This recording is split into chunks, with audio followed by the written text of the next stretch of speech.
colliding in the fall. Power conferences standing tall. NFL Sundays punishing the block. TikTok running down the gridiron clock. Players on the journey from the youth to the show. We break down the tape every single week, you know. From the Senior Bowl up to the NFL combine. Every single prospect crossing the line. Playoff brackets locking, championship bound. The loudest network in the sports underground. Hear the battle cry call. Your direct feed for all that is football. Free and out from the high school to the pros. Every single game, everywhere it goes. FBS power, Sunday lights burning bright. We lock it down, and we own this fight. Free and out. Bowl season national championships. The draft board, the journey. We cover it all. Every level, every wing.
That's what you get when you tune in.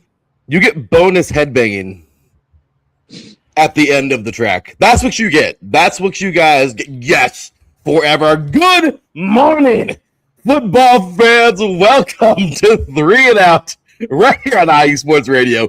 Your direct feed for all that is sports. Oh, yeah, we're like ready to roll, man. Again, I'm telling you, once you get a little coffee, because I mean, this is kind of the potion. It's kind of what does the trick. Big Mike knows. Teran, where's your cup, Teran? This is there. Oh, he's got Purdue. Oh, it actually says my daughter and my money go to Purdue, which is accurate. Well, I based off of all of your Purdue comments throughout the years, I was almost gonna throw out there that I'm pretty sure I didn't say like Purdue football is the greatest football in the planet. Yeah, no. You might have thought something like that back when Drew Brees played for the Boilers, but other than that, forget it when it comes to football. Yeah, and he's a Hall of Famer now. So I mean, take a look at the timeline. That's kind of a it goes to waste, man. Poor guy. Not poor guy. He's the only good thing they've had. Poor team. We can go there. Yes, we can go there. But we don't want to. Mike's like, no. We're good. We barely made it here this morning. We're good morning, ladies and gentlemen, football fans all over the place. I'm trying out a new mic this morning. I just muted myself on purpose just to see if it would work. That was pretty cool. Nice. Right? I'm enjoying myself here. So, good morning, everybody. How's it going? Welcome to 3 and Out right here on IE Sports Radio, your direct feed for all that is sports. As always, I'm accompanied by my dudes, man. Both of them diehards, both of them ready for a great show, and both of them ready for that very fun Google randomizer to pop up in just a few moments. So, ladies and gentlemen, welcome. Ready. Mike's like, if I don't get a goddamn first one today, like I'll get on it. So it'll probably be me getting the first one every time this time. Just brought that up. Google, the mind of Google, right? Right. With that said, man, welcome to my two co-hosts, man, my dudes, man. The one, the only, greatest volleyball host there ever will be, ever was, ever will be. That's how we roll, man. My boy, good morning to you, Teran Rodriguez. How you doing today, sir? Doing good, Larry. And yeah, I'm here without an echo. So last week was just nothing more than just week 0 mistakes. Now we're going to have ourselves the real season. We cleaned it up, man. It's all good. I appreciate you, sir. And yeah, me too. Look at, I had to get a new mic. I was like, yeah, you know what? So it's okay. See, we're tuning up. We're getting ready. Scrimmage maybe today. You know, last week was, just the summer crap, So, and of course, welcoming my boy, man. He, of course, is the co-host of Shin Pants Shenanigans here. Had a great show with Jess a couple days ago. And of course, is all around sports dude here, live from the Indiana area. But trust me, this man's football knowledge goes far vaster than that. Big Mike, good morning to you, sir. Good morning, gentlemen. How the heck are we? Doing good. Can't complain. Good. We were just here, and as I mentioned before we went on air, where some of us are traveling by boat here in central Indiana today from all this crazy rain. But hey, we're here and we're good, and most everybody's safe and sound. So thoughts to those who are struggling at the moment. Let's give one hell of a football show. Yes. Oh, yeah. If there's anything, my gosh, there's anything we can give, my gosh. Yeah, thoughts, prayers, just lots of positivity going to everybody over there. And hopefully that rain and everything, the monsoon that hit you guys can clear up really quick, because that really sucks. Not ideal, but we'll get through it like we do everything else. Hey, right? Hey, we sure will, man. So let's do this, guys. Here we go. Time to rock and roll. Again, if you did not tune in last week, or you maybe saw the recording, and if that's the case, and I'm repeating myself for nothing, but if you didn't tune in last week and this is your first time checking out the show, well, again, welcome to 3 and Out right here on iSports Radio, your direct feed for all that is sports, already up to 170 people. So thank you very much. We're going to give you all a good show today. We're going to have some fun. Again, we have changed up this show completely. We go through 4 quarters of fun questions that we get to comment on. Join us in the comments over there. Join us if you're on social media and you see these coming out as a tweet. Let us know. Last week we had people on everywhere. It was really cool. Appreciate you guys so much for being a part of this, and everybody out there in the comments, and of course my two co-hosts. So let's do this, guys. We're starting things off. Pull up our wonderful Google randomizer. This thing has we're gonna put some miles on this thing this year. It's gonna do a lot of spinning, guys. kind of like my head when I see Raiders head coaches. Just Yeah. So I figure we start there with a little comedy, because let's just face it, when you bring up the Raiders, it's comedy. So here we go. Let's do this, guys. I know, right? Big Mike's like, I'm not gonna argue that. Yeah, it's really hard. Can't really argue it. I feel like my Colts aren't far away. Those Colts, I don't understand. Man, the loss of talent. I know. Yeah. I know. Whatever. Okay. He said whatever. Whatever. He said this show's not. We're not talking about that today, where I'm leaving. All right, guys. So here we go, man. We're gonna start things off here with. Well, I got to flash our nice little first quarter sign to let everybody know where we are. Just starting things off, getting ready to rock and roll. Here we go, y'all. First question, and I'm going to have to drop this thing into a scroller really fast, but first question of the night, or of the morning, that is, and this is going into last night. Again, I'll scroll this right now so we can see Big Mike down there. But all right, guys, Bishop Gorman got underway last night. They rolled 41-0, as if it wasn't going to be anything different than that, behind Ace Amina, who is, star this team, star basically a scrimmage. But yeah, anyway, before weather halted the opener. So yes or no, does Gorman's, does Gorman's statement win, which really isn't really, it was a scrimmage, let's be real, glorified scrimmage. Do these guys, does that yesterday, does this make these guys look pretty good? What do you guys think? How does it make them look coming up versus St. John Bosco? Of course, we know that's nowhere near what it is, but hey, they had a pretty good little start. Okay, so let's go ahead and spin that wheel. and here what we got. Remember, positive, negative yards. Let us know. Here we go.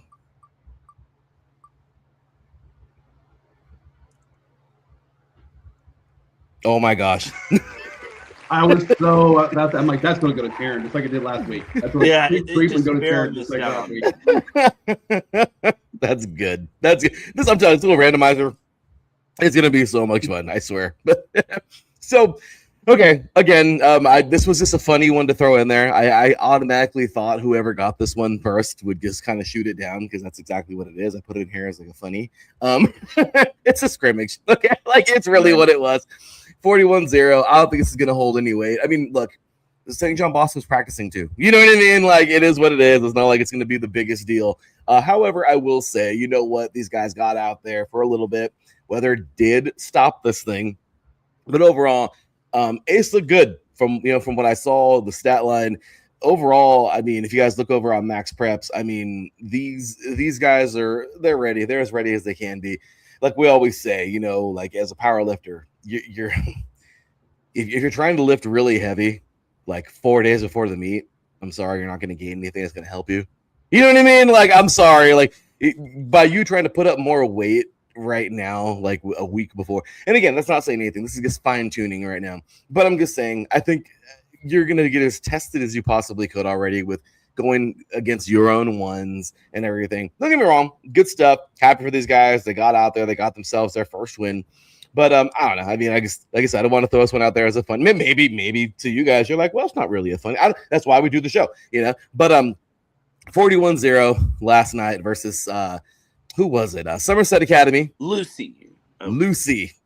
I thought that was like Luce or something. I really didn't know, but 41-0. And that was that.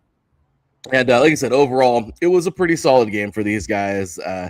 Again, just did their thing, and there you go. Victory all day long.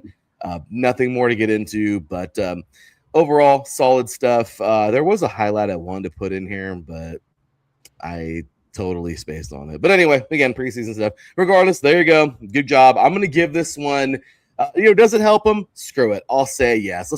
Let's be nice. Let's go ahead and give a positive. First down, 3 yards. Let's go. First down, by the way, is worth 3 yards. Sorry, I forgot to go over that. First down in the first quarter right now is worth 3 yards. Second down is worth 4 yards. And third down is worth 5. So again, this is forward or backwards. So I'm going to go positive. Yeah, it's fine tuning. I mean, who else are you going to play to get ready for the number 1 team in the nation when you're number 2? Right. You know what I mean? So anyway, I'll go positive. Maybe it was a little help, but overall, I'm not going to go like, oh my gosh, greatest help ever. So whatever. All right. So here we go. On to the next. It's Big Mike. All right, guys. I tell you, I'm gonna stick with you on this, Larry. I'm gonna go a little positive, but let's not lose our mind. Right? Yeah. It's a scrimmage. And those are good. And I don't think you winning 41 or leading 41-0 before weather stops it is really a bad thing. Last I checked, a lead like that is actually usually pretty good. But at the end of the day, 3 points of scrimmage. It's preparation. You're working out the tweaks or whatever. I'm going to make the wild assumption, even with that score, coach probably found some things that he didn't like. So they're going to work on that, fine tune that, and get ready for next weekend. So good on them. It's positive, but again, I'm not doing cartwheels over it. Exactly. I think you hit it on the head. You could win a game. You could win 50-0 over any team in the country, whether what number they are. And somehow, some way, film on Monday, you're going to be, if you had one bad play, you're going to be like, God, don't. Hey, where are you? Look at this. This is horrible. In front of the whole team. That's just football, right? So You're absolutely right. So, no. Teran, finish this off, man. We're 3rd and 3 right now. Are you going for that first down? Do you got anything? Maybe you're different? I don't know. What do you think? I mean, it's a scrimmage. It's good to, get your feet wet and to finally play someone other than yourselves.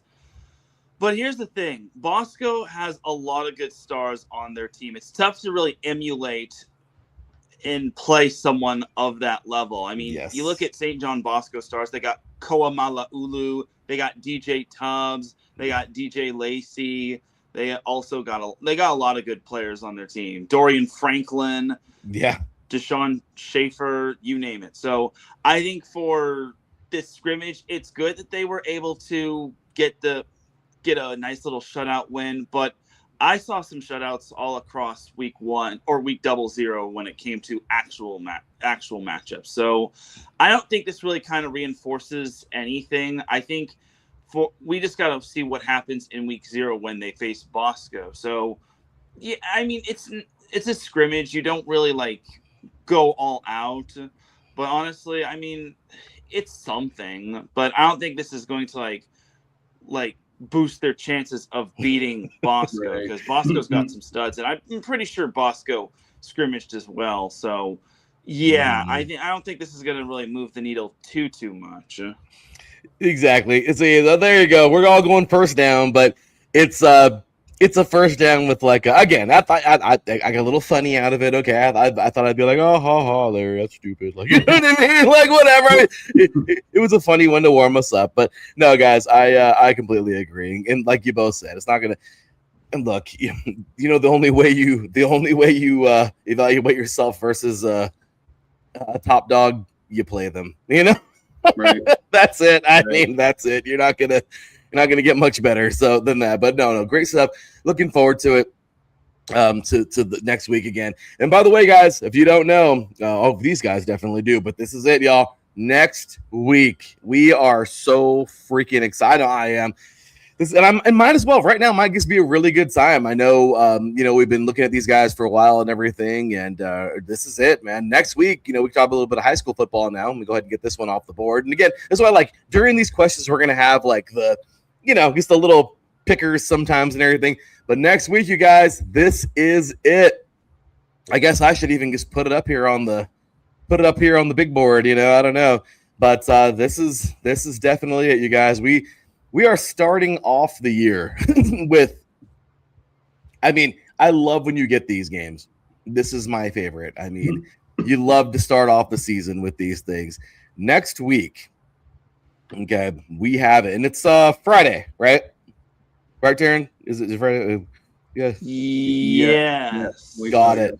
Well, here it is, you guys. Next week, there it is. Number 1 St. John Bosco is headed on over to Las Vegas. They're moving away. They're not having them come here. They're taking on number 2, the Bishop Gorman Gales. So the Braves, Gales next week. Well, I guess it's a football show, so might as well. And since we started off since Mike was the second one last time, Teran, I mean, what do you think? Pick a winner for us. I'm going to go with Bosco. I just think the Braves have a lot of good weapons, and I saw them in 7-on-7. I know it's not the most flashiest thing, but they want to obviously they're out for redemption last year. Last year was obviously a tough way to go out, losing in the first round to Orange Lutheran, but they're going to use that as motivation, and they know that everyone is going to be bringing their best to Bosco, and Bosco is going to be bringing their best to everyone. So you remember, like I said, Bosco's got a lot of good talent on that team. Another player who I didn't mention was David Plunkett III. So he's going to be someone to watch for. And I think most of the players that I just mentioned were just their offensive players. This team is going to be solid all around because they returned a good chunk of their players. So I think Bosco, I got to pick Bosco based on what I pretty much saw for the most part. And I think Koamala Ulu is up for the challenge. I think this is going to be a nice little litmus test for him going into his junior year. I think he's going to really turn some heads and generate some offers from certain colleges. I think Koa is a very solid quarterback, and I think this first matchup is going to really show what he can prove. I agree. I like Koa. I'm not gonna get my full-on analysis here, but I can say before Mike, but I definitely like Koa. Don't forget, and a little fun stuff here for even Mike to play around with if he'd like to. Don't forget, guys, we also had number 1 versus number 2 last year, too. It was in, what week was that, Teran? It was week 4, I think. But Mater Dei, who was number 1 at the time, went on over to St. John Bosco and played them in week 4 or 5, if I'm not mistaken, Teran. Remember? And Mater Dei actually beat Bishop Gorman 27-24 back on the 19th of September last year. Now, I know it's not Mater Dei going over there, but it's still a number one team from the Trinity League, and it just so happens to be Mater Dei's arch nemesis, St. John Bosco. So it's kind of cool. We see in 2 straight years, we see a 1-2 in Las Vegas taking on Gorman. Is this the year they get over the hump? So I don't know. The little fun stuff there. Mike, take it away, man. You know, when I saw this, I immediately thought, Larry, I think you'll appreciate this being a racing fan. But I was like, this feels like a NASCAR setup where you have like the Super Bowl week 1, just with this type of matchup, right? I'm really going to be interested to see, you know, how these two teams take the field in that first quarter. You know, you've got it's week 1. You know, all the bright lights are on you from all over the country. I mean, I believe that's the game of the week on Max Preps, if I'm not mistaken. Should be game of the week overall. Yeah, for sure. You're right, Teran. You know, how do these guys? How do they come out? Are the emotions in check? You know, or sometimes you're a home team, you're getting all amped up in front of a home crowd, and you sometimes almost overdo it. Yeah. You know, so which coach can kind of keep this in check here? I like a close one to start, but I think Bosco pulls away in the second half. And, well, guys, I guess we're all going that direction because and watch freaking Gorman pull this off. But it's not that I don't like. It's not that I don't like Gorman. They're a hell of a team, man. I think they're solid, and I eventually one day I don't know, in one of these big games I'll pick these guys. But I'm not being a homer because for both of us, well, they're way closer to Teran than me. Yeah, right. I mean, they're really for Teran, Bosco and Mater Dei are like maybe 10 to 15 miles away in both directions. For me, they're about 30-ish. But what I will say is again, these guys are St. John Bosco has this is a year where it's like they're coming, and no one's gonna knock these guys off number one unless you legit exactly. You need hellfire to beat these guys. I mean, that's all there is to it, you know. So I'm not. I don't know. I'd really like to say it would be, and it probably will be a very intense, fun game. I really hope that they televise it on there and everything. But overall, yeah, I got to go Bosco too. Regardless, should be a really good game. Again, Koa, I think awesome stuff. This guy's just building his resume. We're going to talk about that next week. But really excited, man. And but hey, I'm also not going to overlook, man. I don't know how to pronounce his name, Amina or Amina, but Ace, obviously. Dude is a good quarterback. The kid is solid. I like what I see from him so far. Both of these guys are going to be going somewhere one day. I know they are. I mean, we talked, Teran, you and I talked about Bryce Young like this years ago, you know? Yep. And well, I think he's somewhere, you know, somewhere important. I don't know. Anybody? Mike's like, are they important though? I'm just kidding. Anyway, so all right, there you go, guys. So number 1, number 2, there you have it. All right, let's get on into our next question because, well, we did have ourselves a ranked team play last night. Other than actually, we had a couple of them, but we had another one, and this one wasn't so jolly. Question number 2. In a stunning week 1 upset, Tampa Catholic, excuse me, who are Tampa Catholic? Because I want to know who they are, because now they look really good. These guys went into Bradenton and routed IMG Academy 52-17. I'm sorry, you don't just walk into IMG Academy and push these guys around. Yes or no? Can IMG Academy rebound in Utah against Lone Peak? I'm not trying to say that I don't know who Tampa Catholic is, but now I do. Okay, now I do. We do know who Lone Peak is, though. Yes. And they are a very good team out of Utah. This is a fun one, guys. Let's do it. Who's going to be talking about this one first? Positive or negative yards? Yes or no? Uh-oh. Yeah! There it is. Give it to us, Mike. The answer is yes. Of course they can rebound. I mean, again, you're talking these types of games are, you know, early on. You're preparing for the big time, grind of the regular season. And to be honest, you know, did a little bit digging here. I didn't see where they were necessarily playing ones the entire time. So it's perspective and all this. Yeah, sure they can. Absolutely they can. Will they is a question. We'll see. Right? We'll see coming, a week from now how they. But look, I think I think they're going to be just fine. They're going to be just fine. There's a lot of coaching and decision making going on in these, early on in the season. So, trying out new things, new schemes, work, don't work. Yeah, there's a million different things we could go down here. But no, I actually think I think they'll be fine. Solid answer. Love it. All right, Big Mike pulling out, going positive. So it's now, let's see, what are we gaining? I forgot. I'm forgetting my own dang show here. All right, let's see. Gaining 3 yards. So there you go. 1st and 10 is now 2nd and 7. All right, let's see it. Let's see it. What do we got? It's gonna be Teran. What do you got, buddy? Well, look. I don't think they were playing most of their A team. So, and again, this is like week 0 for week 00 preseason stuff. Yep. Lone Peak is a very good team, but there's no way IMG Academy loses to them. I don't think they're going to be losing that bad, just because IMG Academy is nationally ranked in the top 5. As good as Lone Peak is, I think IMG Academy, they probably have like a max. They probably maxed out the roster with 53 players, and they probably want to give like some of the young guys a little bit of some playing time, or the players that aren't going to be getting playing time in the scrimmage. So my thing is, yes, IMG Academy is going to be bouncing back against Lone Peak, but I'm expecting that to be a barn burner as well, because IMG Academy is ranked number 5 in the nation, number 2 in Florida, surprisingly enough. And then Utah is ranked number 4 in its state. So to make this a simple answer, yes, IMG Academy is bouncing back next week.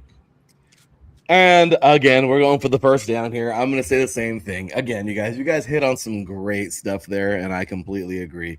Look, it's not the end of the world for the team.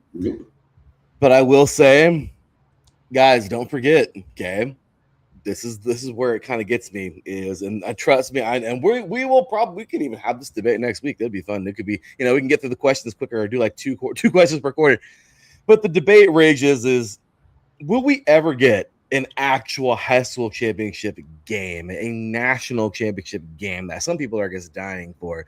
Because again, Teran, remember, you and I a couple of years ago, Big Mike, I think you were even listening to the show back then, but we had that giant debacle thing where Modern Day had an extremely strong schedule. They lost to Kahuku, and they so happened to have lost to St. John Bosco when they were number 1. It was 1-2. Modern Day somehow finished 3rd in the nation. Chaminade Madonna, who had like the 2nd or 3rd strongest schedule, they freaking were amazing. They won state that year in Florida.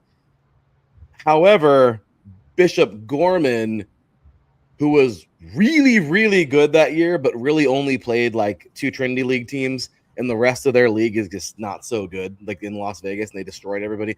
And they won state for like the 85th time in a row. Bishop Gorman ended up getting the title. And we were like, like it kind of sucks because you can't prove it. You're just going off of everything you possibly can. So again, will that ever happen? We don't know. But again, where I'm going with this is basically BCS. If you remember, this is college BCS era. Yeah. That's what this is. So sadly, when it comes time, IMG Academy, and it's not, I don't know. Who knows if they even care about the national championship at this point. Right. But they're producing great players. They're a high school with some of the most NFL players in the NFL right now. You know what I mean? Like they're great. I don't know obviously a banner is nice to hang. But what I'm saying is with that loss, even if they go undefeated, I don't know. Like does whoever does like Max Preps and all of the other USA Today and everything, I don't think they'll have any mercy on IMG Academy, but do they care? Yeah, I don't, you know what I mean? That's where I'm kind of at. Any comments on that?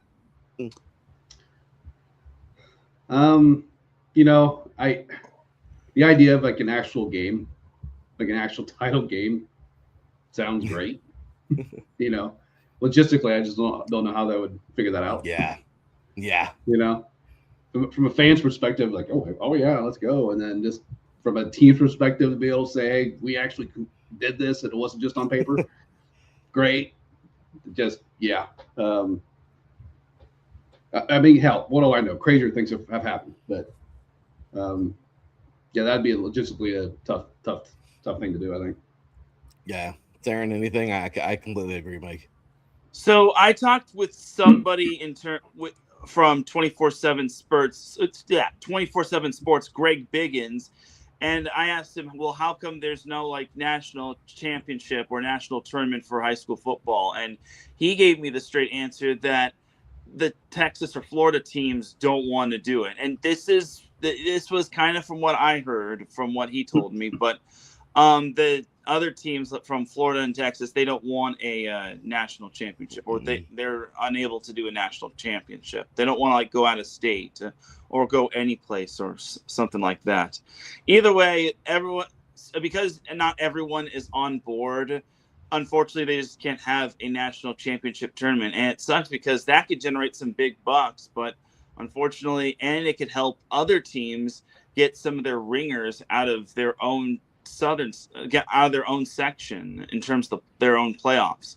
So sadly, there won't be a national tournament on the high school level just because not everyone is on board. But once everyone is on board, then basically you would have a tournament and you'd have to figure out where it would be. Would you have it at like AT&T Stadium? Yeah. Would you have it at a place where there's no dome? Would you have it at a place where there is a dome?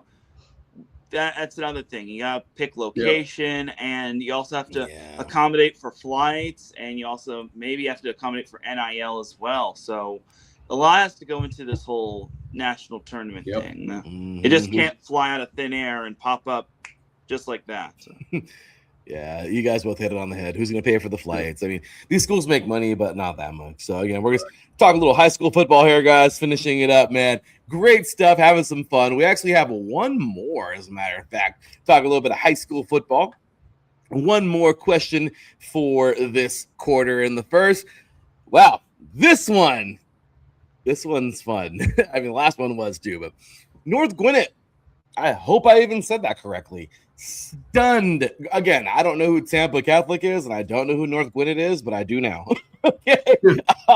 Because North Gwinnett stunned, and to me, this one's even crazier because they stunned Grayson 37-22 behind Elam Rahman, which is awesome. He's going to be on my radar now. And Grayson, guys, let's not forget, Grayson won the last couple seasons, man. Grayson has just been incredible.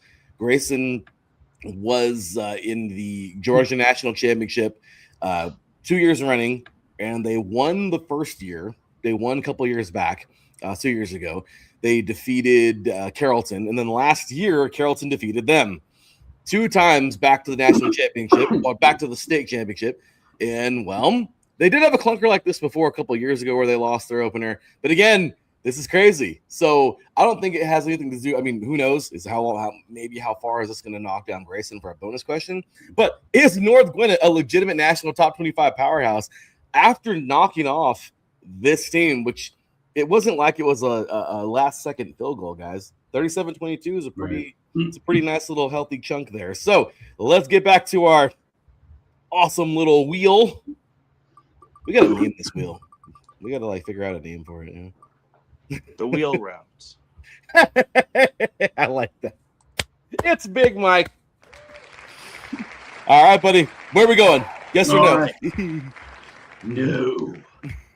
I'm going to say no. He said no. No. Let me potentially eat crow a week or 2 weeks from now. And then we'll see. Then we'll see if they're legitimate. But right now, I'm not going to lose my mind over a game here. They could prove me wrong, and if they do, great. But right now, I'm saying no.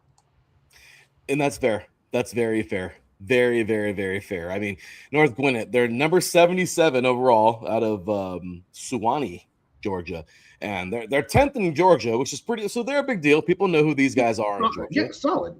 You know, but you're right. We're talking from 77 to a top 25. So Big Mike, a little bit of a jump. So give me a couple more weeks. We'll see how they look, and then maybe. But right now, not there yet. I completely agree. All right, let's see, guys. Let's see. So we got we went negative now, so it's 2nd and 13. Yeah. Here we go.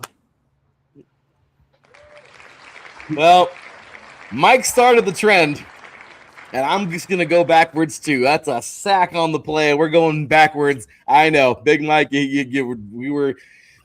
Sometimes, we have a little bit more than ESP. We have we have a little bit more than ESPN. We have ESP sometimes, Yeah. So, but I know I tell my students that all the time. Hey, I can't read your mind. I have ESPN, not ESP. My coaches say that back in high school. So. Yep. Nice. I'm going to steal that. Steal away, sir. So, yeah, I'm right there with you. It's a big jump. I mean, you're talking over 50. That's 52 places you're going to jump, and there's a lot of good football teams between there. Does that mean North Gwinnett can't surprise everybody and dominate? No, it just means that don't get really crazy excited over one win. And we're gonna have some fun with this one too when we get to college. Oh, it's so the crazy season. So, I'm right there. I say the same thing. Let's not get crazy. Yep. So yeah, I mean, we're just going backwards. That's now what, 2nd and 16 now. So our 2nd and 17, or 3rd and 17. So Teran, can you try to even bring us back? Do you want to go for the Hail Mary not Hail Mary, but do you want to go for that mean skinny post route down the field, or what are you thinking?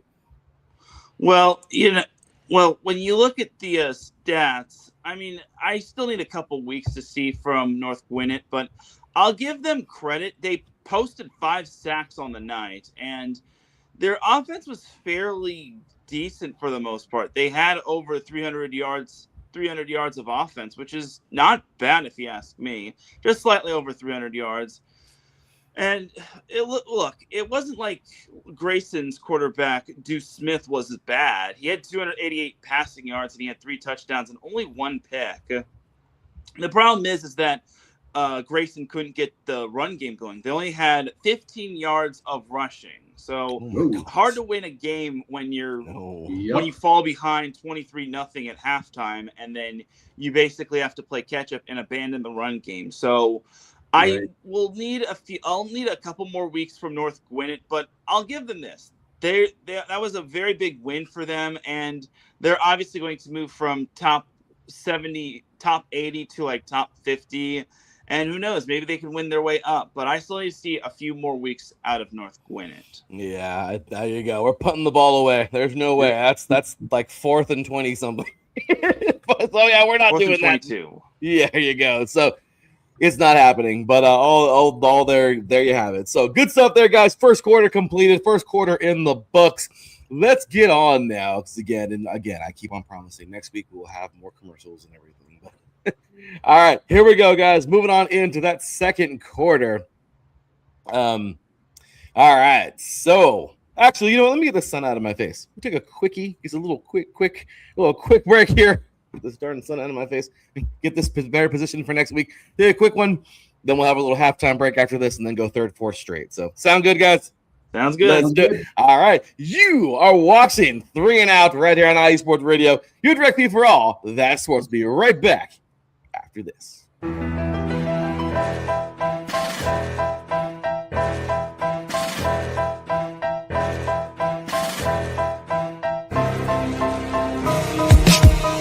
the last 10 years, IE Sports Radio has been bringing you amazing content ranging from interviewing legendary athletes, coaches, and other authorized media personnel to building tailor-made shows dedicated to all major sports cities around the country.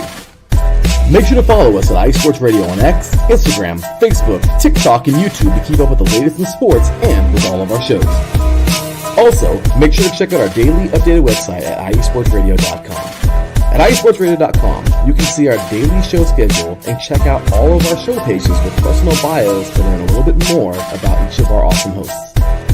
In addition to our show pages, you can catch the IE Sports Radio blog, Hall of Fame, Fans of the Month page, and our merchandise shop, including t-shirts, tank tops, caps, long sleeves, hoodies, and more.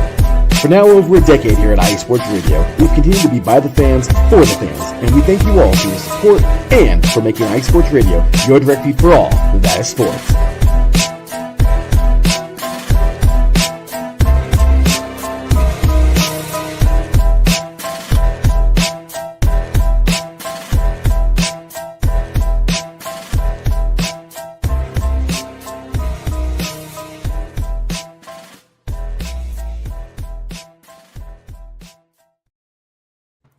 Welcome back to 3 and Out right here on iSports Radio, your direct feed for all that is sports. There you go, guys. We had ourselves a fun little opening quarter there. Had some good discussion. Some of these are going to roll. Some of these are going to take a little time. That's what we do. That's what we have some fun. So, Big Mike, Teran Rodriguez, me, your boy Larry B. We are rolling through it. Let's keep it going, y'all. So, second quarter, man, I'll tell you, this is a fun one. Because we always have some junior college stuff. And again, every single week it'll be different. There'll be stuff scattered all over the place. This gets in a row right now, just because we don't really have a lot to talk about sometimes when it comes to. We'll get to some preseason stuff in a little bit for sure. But second quarter is here, and well, it's about that time. I'm going to talk a little bit of junior college football. Here it is, man. So I read a crazy article on 3c2a.com, and this was like, whoa, okay. Again, really quick, guys, just again, everybody listening. First down, positive or negative 2 yards. Second down gets positive or negative 3 yards. And third down, 4 yards. Okay, so the third down holds a lot of weight. Here we go. So again, saddleback, okay, which is a pretty major. They fluctuate. They're solid, and then they get, obviously, like right now, they're high up there. But they're back and forth depending. They're kind of a weird team, but recently they've been a very solid program within like the last about 5 years. They've really upped their game and changed their name to the Bobcats. Cool, no judgment, whatever. Anyway, so there you go. With that said, Saddleback College, right here in Orange County, right on the coast, Mission Viejo area. Saddleback just churned out an incredible 37 4-year transfers, with 29 heading straight to Division I. That means, and yeah, that's pretty crazy, right? And like we talked about last week, guys, what our coaches always tell us, Coach Kraft at RCC, and like you hear it all the time, when you're at junior college, if anybody's going to pick you up, you're a starter. There's no way you're not. And if you aren't, I mean, why would they even take you? You're there to do a job now. You're not going to be growing for 2 or 3 years. No red shirt. They want you now. I mean, they might red shirt you depending, so you get an extra year, but usually they want you to start now or be able to contribute. So that's pretty crazy. 29 of these guys went to Division I, which means they're going to be contributing at the least. Yep. Yes or no? Was that Big Mike? No, I was agreeing with you. I mean, they're going to contribute, yeah, 100% immediately. Yeah. It's wild. For sure. Which is nuts, right? So, yes or no? Are elite 3C2A programs basically minor leagues now? This is a fun question because I don't want to say minor league for the NFL. We all know that that's the FBS. Okay, let's just be real. Okay. Right. But is the legitimate minor league now for these bigger schools, like where you're going to get a starter, like for sure, what you're getting. High school, you can, but you got to season these guys. Is like a legit minor league for like, all right, hey, we're at Indiana and our tight ends are not that good. But that's cool. Let's go over to Saddleback. Let's go over to, literally any big school. Let's go over to freaking Hutchinson. Let's go to West Iowa, Western Iowa. Let's go over to Mount Sac. I mean, let's go pick us up a tight end that could play today. It's like Amazon. They'll be here in 2 days ready, so I think it's a legitimate question. So here we go. Let's get it, guys. Let's go hit our wheel and see what we got.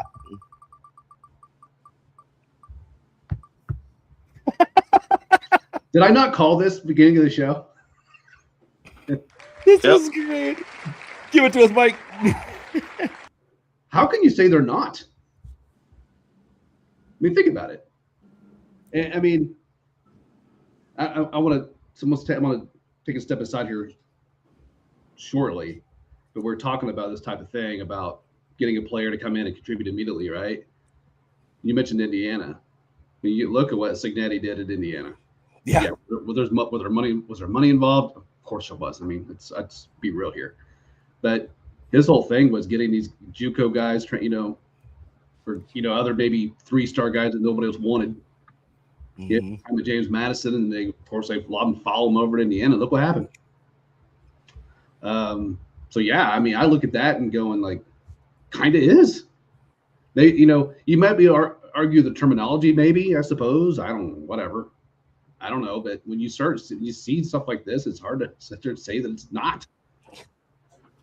It is so true. Well said, sir. There you go. Big Mike is going positive yards there, and I agree. Well, I don't want to go too hard into that, but again, 2 positive yards there. So 2nd and 8.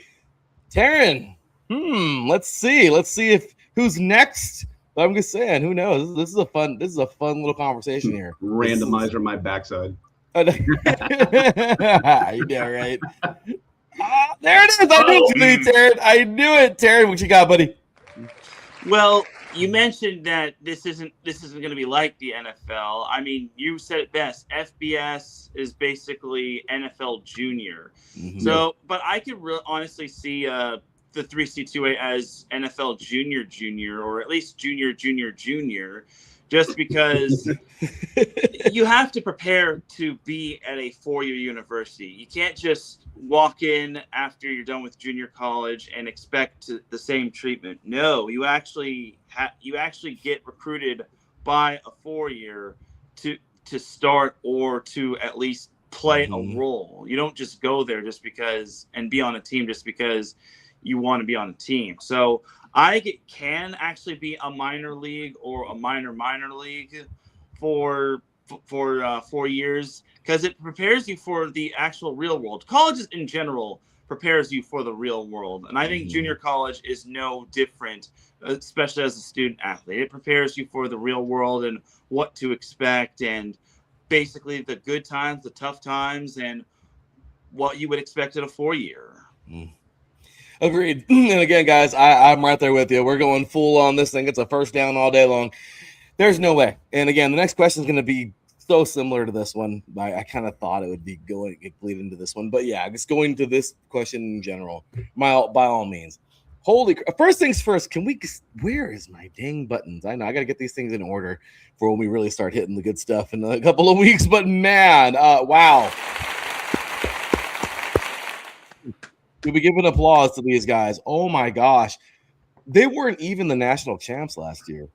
They were in the playoff, or actually, Teran, they were in the Final Four. Yeah, right? They were in the regional. They were in the semifinals / regional finals. They lost to Golden West, which eventually lost to San Mateo. Yes, and that's insane to think that they basically went from the conference championship in the NFL. You know what I mean? Like, and they turned out more players than everybody. It seems, even San Mateo themselves. Golden West too. I mean, wow. Saddleback had a ton of talent, and it was probably more of like what D1 teams were looking for. You know, like that's really what they were like. Hey, you guys got exactly what we need. So that's insane. I think it's. But I'm right there with you both. First down all day long. How could it not be? I mean, these guys are trained for this. They are ready to roll. And, I'm not trying to say, obviously, yes, you want your high schoolers too, because you want to be able to season them and you want, stars coming out. And, more importantly, sometimes I feel like teams just recruit because they don't want their rivals to get somebody, I mean, let's just be real. But, that goes on. But I will say, this is huge. So this is going to go right into our next question. I swear this is like very similar, but a little bit deeper on a deeper level. So question number 2 of the second quarter, former Saddleback quarterback Nicky Johnson secured his D1 spot with East Texas A&M, which is there now, a Division I school. Yes or no? Will standard JUCO pipelines completely, and I mean like completely, dictate roster management? So what I'm asking here is what do you guys think? Do you think that this is something that it's going to be a solid, like more than not, we're talking 60-40, maybe 70-30, maybe for some teams 80-20. Do you guys really feel that this is going to be the way the majority of big time schools are, getting their players? I mean, historically, like I said, you seasoned your guys, but now it's like JUCOs are getting way more popular, guys. JUCOs are really moving. There's more popping up. And some guys like this route. You can start over. It's a fresh start. You didn't have the best grades? Cool. Guess what? You go build your grades over there. High school grades don't mean anything anymore. You screw up, unfortunately. And that's what they call a bounce back. You know what I mean? Last Chance U. It's kind of funny. Since Last Chance U came out about 10, 15 years ago, we're seeing a more rise of this because I think a lot of people, maybe a lot of students probably weren't very informed about these. So, all right, let's do it. It would be me. Well, based off of what I just said, right? Based off of what I just said, yeah, I do feel that it has become the standard because of the last. And again, it depends on your percentage, but I feel like, yeah, you're seeing more and more JUCO guys going because again, you know what you're getting. It's kind of like in the draft, you want your rookie, but sometimes we've seen it. Teams will trade away their first for 2 years to get the for sure veteran that they know. If I'm not mistaken, I know this is painful, but I'm not mistaken. I know the Broncos gave up a first somewhere in there for Peyton Manning. You know what I mean? Like, I know, I mean, you know what you're getting. It's not like you want the rookie. That'd be nice. But in some cases, oh, hell no, I'm not passing up on this. I know what I'm getting, So that's all there. Yeah, there's some miles on it, but it doesn't matter. So that's my take, guys. So 2nd and 8, we're going forward. Let's see who's got it next.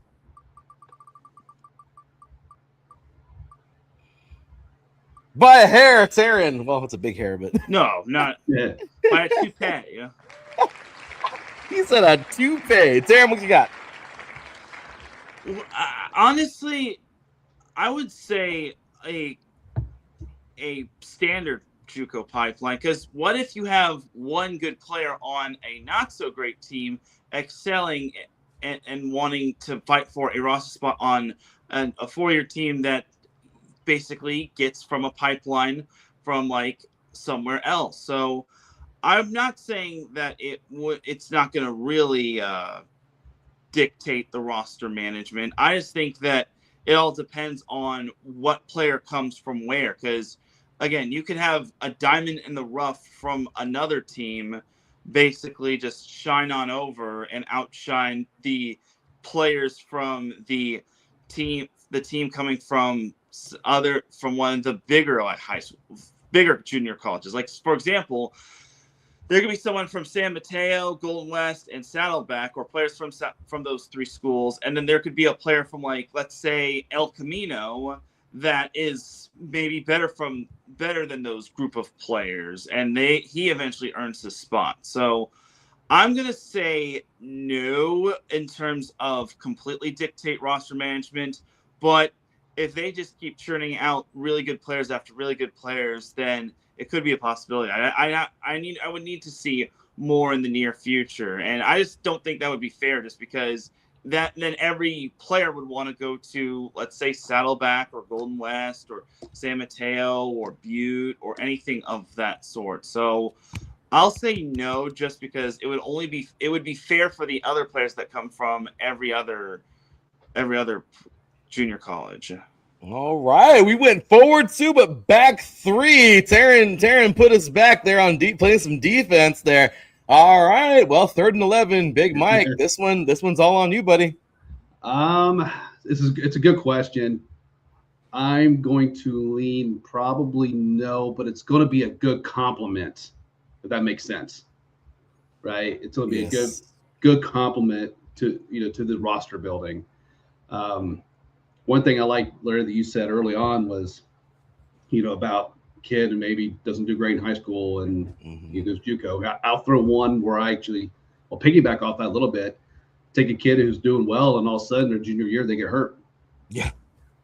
and all of a sudden those offers they're gone. Mm. I mean, I've seen that firsthand with my kid and friends of hers that had offers come and then an injury and whoop, never mind. But here's the thing: they rehab and they recover from that injury. Yeah. Boom! All of a sudden they're going JUCO, and then hey, there's that diamond in the rough. So on they go. So I think it's a good compliment. But I'll leave a little more with Teran on this one. But so we are gonna punt the topic away. I'll take that. Good stuff, guys. And agree. You know what? I mean, hey, good stuff, and it's true. It could be. I guess I don't know. I guess like this is it's really crazy seeing it happen, and unfortunately, it's it's nuts. But no, alrighty. Well, with that said, moving on to the next one, man. Final question here of the second quarter before the half. All right, guys. Question number 3. Here it is. Now, we're going more to the 3C2A because, again, we talked about this last week because these programs are just nuts because they don't offer room and board and scholarships and everything. So, with programs like Saddleback, San Mateo, Riverside, there's plenty more of them, but generating millions in scholarship value because, again, you're getting a starter. So, these guys are going to get rides usually, or partial possibly, but they're going to take one of your schollies for sure. Our California JUCOs I guess let me rephrase that. Are California JC grids producing better ready-made talent than ever? And I say, ready-made because, I mean, we're seeing a lot coming out of the pipeline right now. To me, that's huge. It's not that Hutchinson and Iowa Western, they are pumping out players as well. But right now, we're seeing, I mean, in the last couple of years, Teran, you and I have seen it already, and I'm sure, Big Mike, I know you keep an eye on these rosters and everything too. We've seen a lot of guys coming out of the 3C2A because of the fact that, I mean, different grind, but realistically, it's kind of weird. Nationally, with the NJCAA, you see players coming in and out, but it's crazy because there's so much more of a playoff system, and it's more, I don't know, it's a trip. The California has like a different structure. right. The NJCAA barely, we're talking within the last 3 years, went from like a BCS type thing where it was just 1 versus 2, whoever they happen to be, play each other. Then they started going to like a 14 playoff. So it's not that they're behind or anything like that, but I'm just saying, based off of what we just seen with Saddleback alone, what are we thinking? So fun little question there. Again, this kind of feeds in. This is like the deepest of those last 3. It's like a tier system. And Big Mike starts us off. What you got, sir? Well, just everything I'm seeing, it kind of sounds like that's the case, right? Yeah. I would hate to. This isn't me trying to defer, but obviously California, it's kind of your guys' world there. I'm, here in the Midwest, traveling by boat right now, as I mentioned at the start of the show. You could probably, to be fair, you could say that for a lot of places. Yeah. To be equally fair here, I could say the same thing here in my backyard. But just from checking out with you guys and this everything I'm seeing here, it's like, yeah, it's hard to really say the opposite, at least to me. We're going forward. Okay, Big Mike's got a little splash of positivity there. Let's see. We go all negative, man. We gotta keep I like it. a little bit. Hey, I play defense. I kind of like negative. I'm just saying. That's okay too. That's okay too, man. I like negative. Yeah, fair enough. I love it, man. What do we got there? Yeah, I definitely think that California junior colleges produces better ready-made talent, just because I don't mean to say this in a West Coast biased way, but I feel some of the best talent comes from California. So I think, and you have to give it up to some of these programs because they have to dedicate hours, not just from hours from the gridiron, but they have to dedicate hours in sacrificing from their family time, from their own free time, to helping produce some of these future NFL stars. So I think California junior colleges do produce better ready-made talent more than ever, and I think they're going to continue to do so as long as they have good coaching and they just continue to check all the boxes. You know what? Good stuff there. Definitely, man. I'm with you. I mean, overall, guys, I feel that,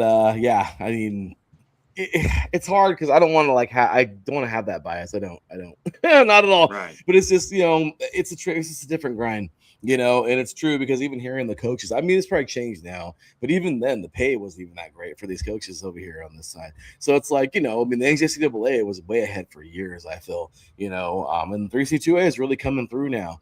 Does that, and a good question would be in the future, will the 3C2A, now that they're making some money and everything, will they ever turn into NJCAA type stuff where they start giving room and board and start, you know what I mean? We don't know, but crazy stuff there, man. So, okay. I don't think you're biased at all, guys. I really don't. I'll call you out when I think you are. Don't get me wrong, but good old Big Mike, man. Facts don't lie. Thanks, Mike. Numbers and the facts don't really lie. I mean, I got to tip the cap. I mean, see, and that's where I'm at. And thanks for that, Mike. I mean, exactly. I'm glad we got a Midwest guy now who's, that's great. But yeah, no, it's true. I mean, it's just happened over the years, and again, we've seen it, I mean, it's crazy. Now we don't get just like a Julian Edelman no more, like who gets like the random guy from San Mateo. Now we're getting a lot of people. You know what I mean? Delaney Walker came from there. I mean, you know what I mean? Like we got some players that have come out. Bruce Irvin, you know what I mean? Like we've had some dudes. So there you have it. So all right, guys. Yeah, I definitely got to say, yeah, that was positive for me. So fun stuff, good stuff. We got forward, and there you have it. So quick little halftime break here, and then when we get back, guys, well, we're just gonna run through third and fourth, and there will be it. So we have some good ones. 6 more questions left today. How will we talk about those preseason stuff coming your way? And boy, oh boy, I have a fun one for Division One. I think these guys are gonna have a lot of fun with the Division One question I got in a little bit, because it's not necessarily Division One; it's Division 3. What is it, Division 1? But it might also be Division 3. Interesting. We're going to have some fun with that. You are watching 3 and Out right here on IE Sports Radio, your direct feed for all that sports. We'll be right back after this.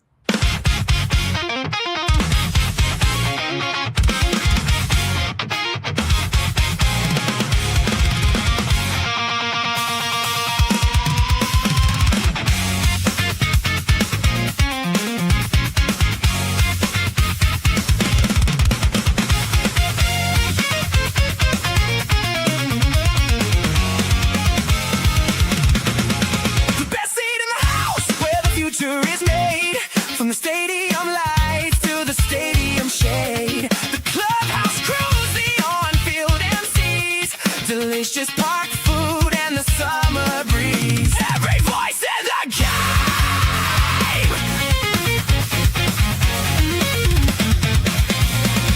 Catch dirt and diamonds every single week. The California League coverage that you seek. With Larry B and Freddie B running the show. IE Sports Radio is the place to go.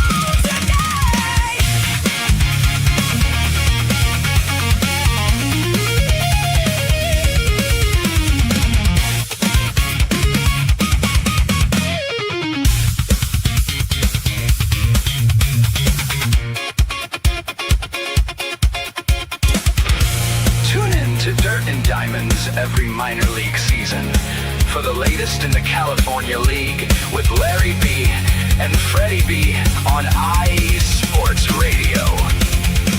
Keep that dirt flying, and we'll see you next pitch.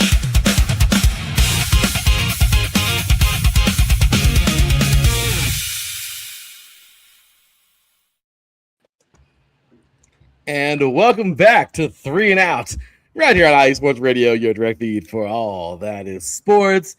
Just got to say, always a great time, man. We appreciate you guys again for being here. Teran Rodriguez, Big Mike in the house. And again, like I said, commercials, for others are coming. This is it. That that's a cool shirt.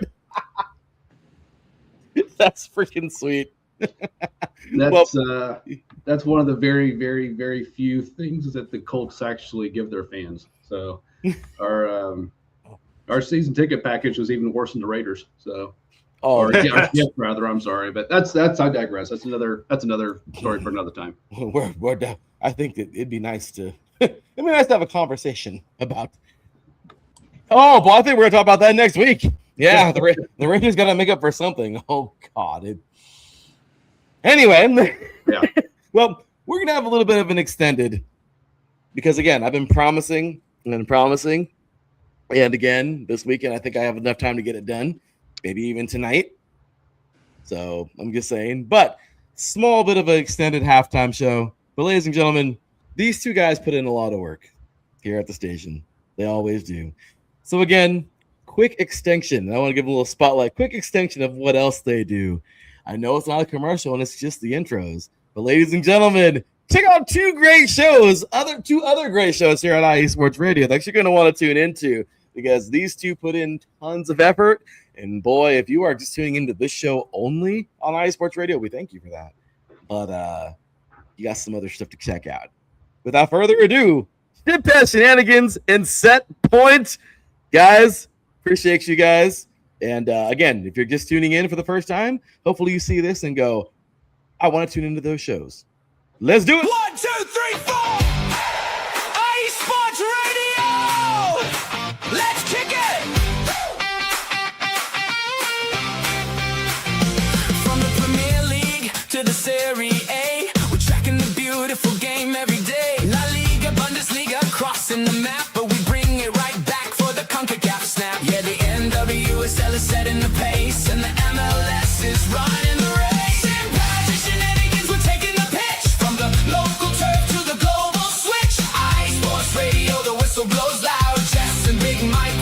The crowd. Champions League on the Tuesday night lights. World Cup summer's reaching incredible heights. From J-League to Liga MX in the sun. College pitches where the legends begun. If the ball is rolling, we're breaking it down. The biggest soccer show in the whole I-Town. Shenanigans, we're taking the pitch. From the local turf to the global switch. IE Sports Radio, the whistle blows loud. Jess and Big Mike, we're rocking the crowd. Big Mike! Shit Pass! Shenanigans! We own the pitch!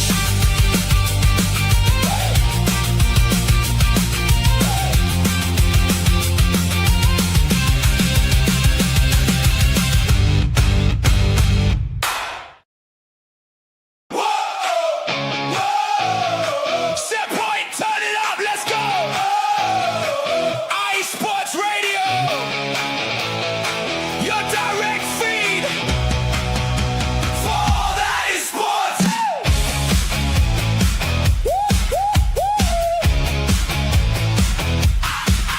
From the high school gyms to the college lights, from the beach in the sun to the world stage bright. Every serve, every spike, every rally on fire. Teran Rodriguez takes the game even higher. NCAA men, NCAA women too. Beach volleyball, AVP and the pro leagues breaking through. La la vie, international Olympic dreams inside. If it's volleyball, we're talking all night. Set point, we're live tonight. With Teran Rodriguez bringing volleyball live. IE Sports Radio, feel that energy. Your direct feed for all that is sports. That's the key. Set point, the net is tight. Serve it, spike it, bring the heat all night. From the sand to the core, let the whole world know. Set point's here. Let's start the show.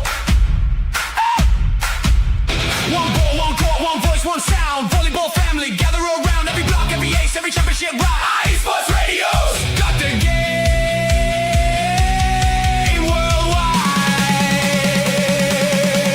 Set point, let the anthem roll. From the beach to the gym, volleyball's got soul. IE Sports Radio, now you know.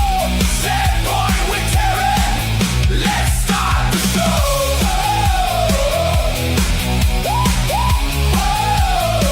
Set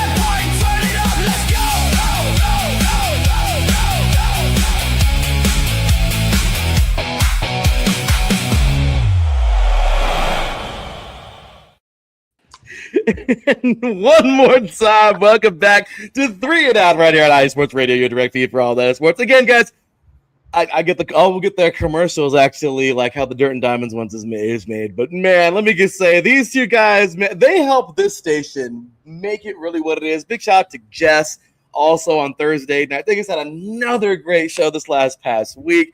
They put in time, they put in effort. So if you're listening right now and you're like, hey, I'm not the biggest volleyball or soccer guy or whatever, it doesn't matter. Tune in, support these guys, get into it.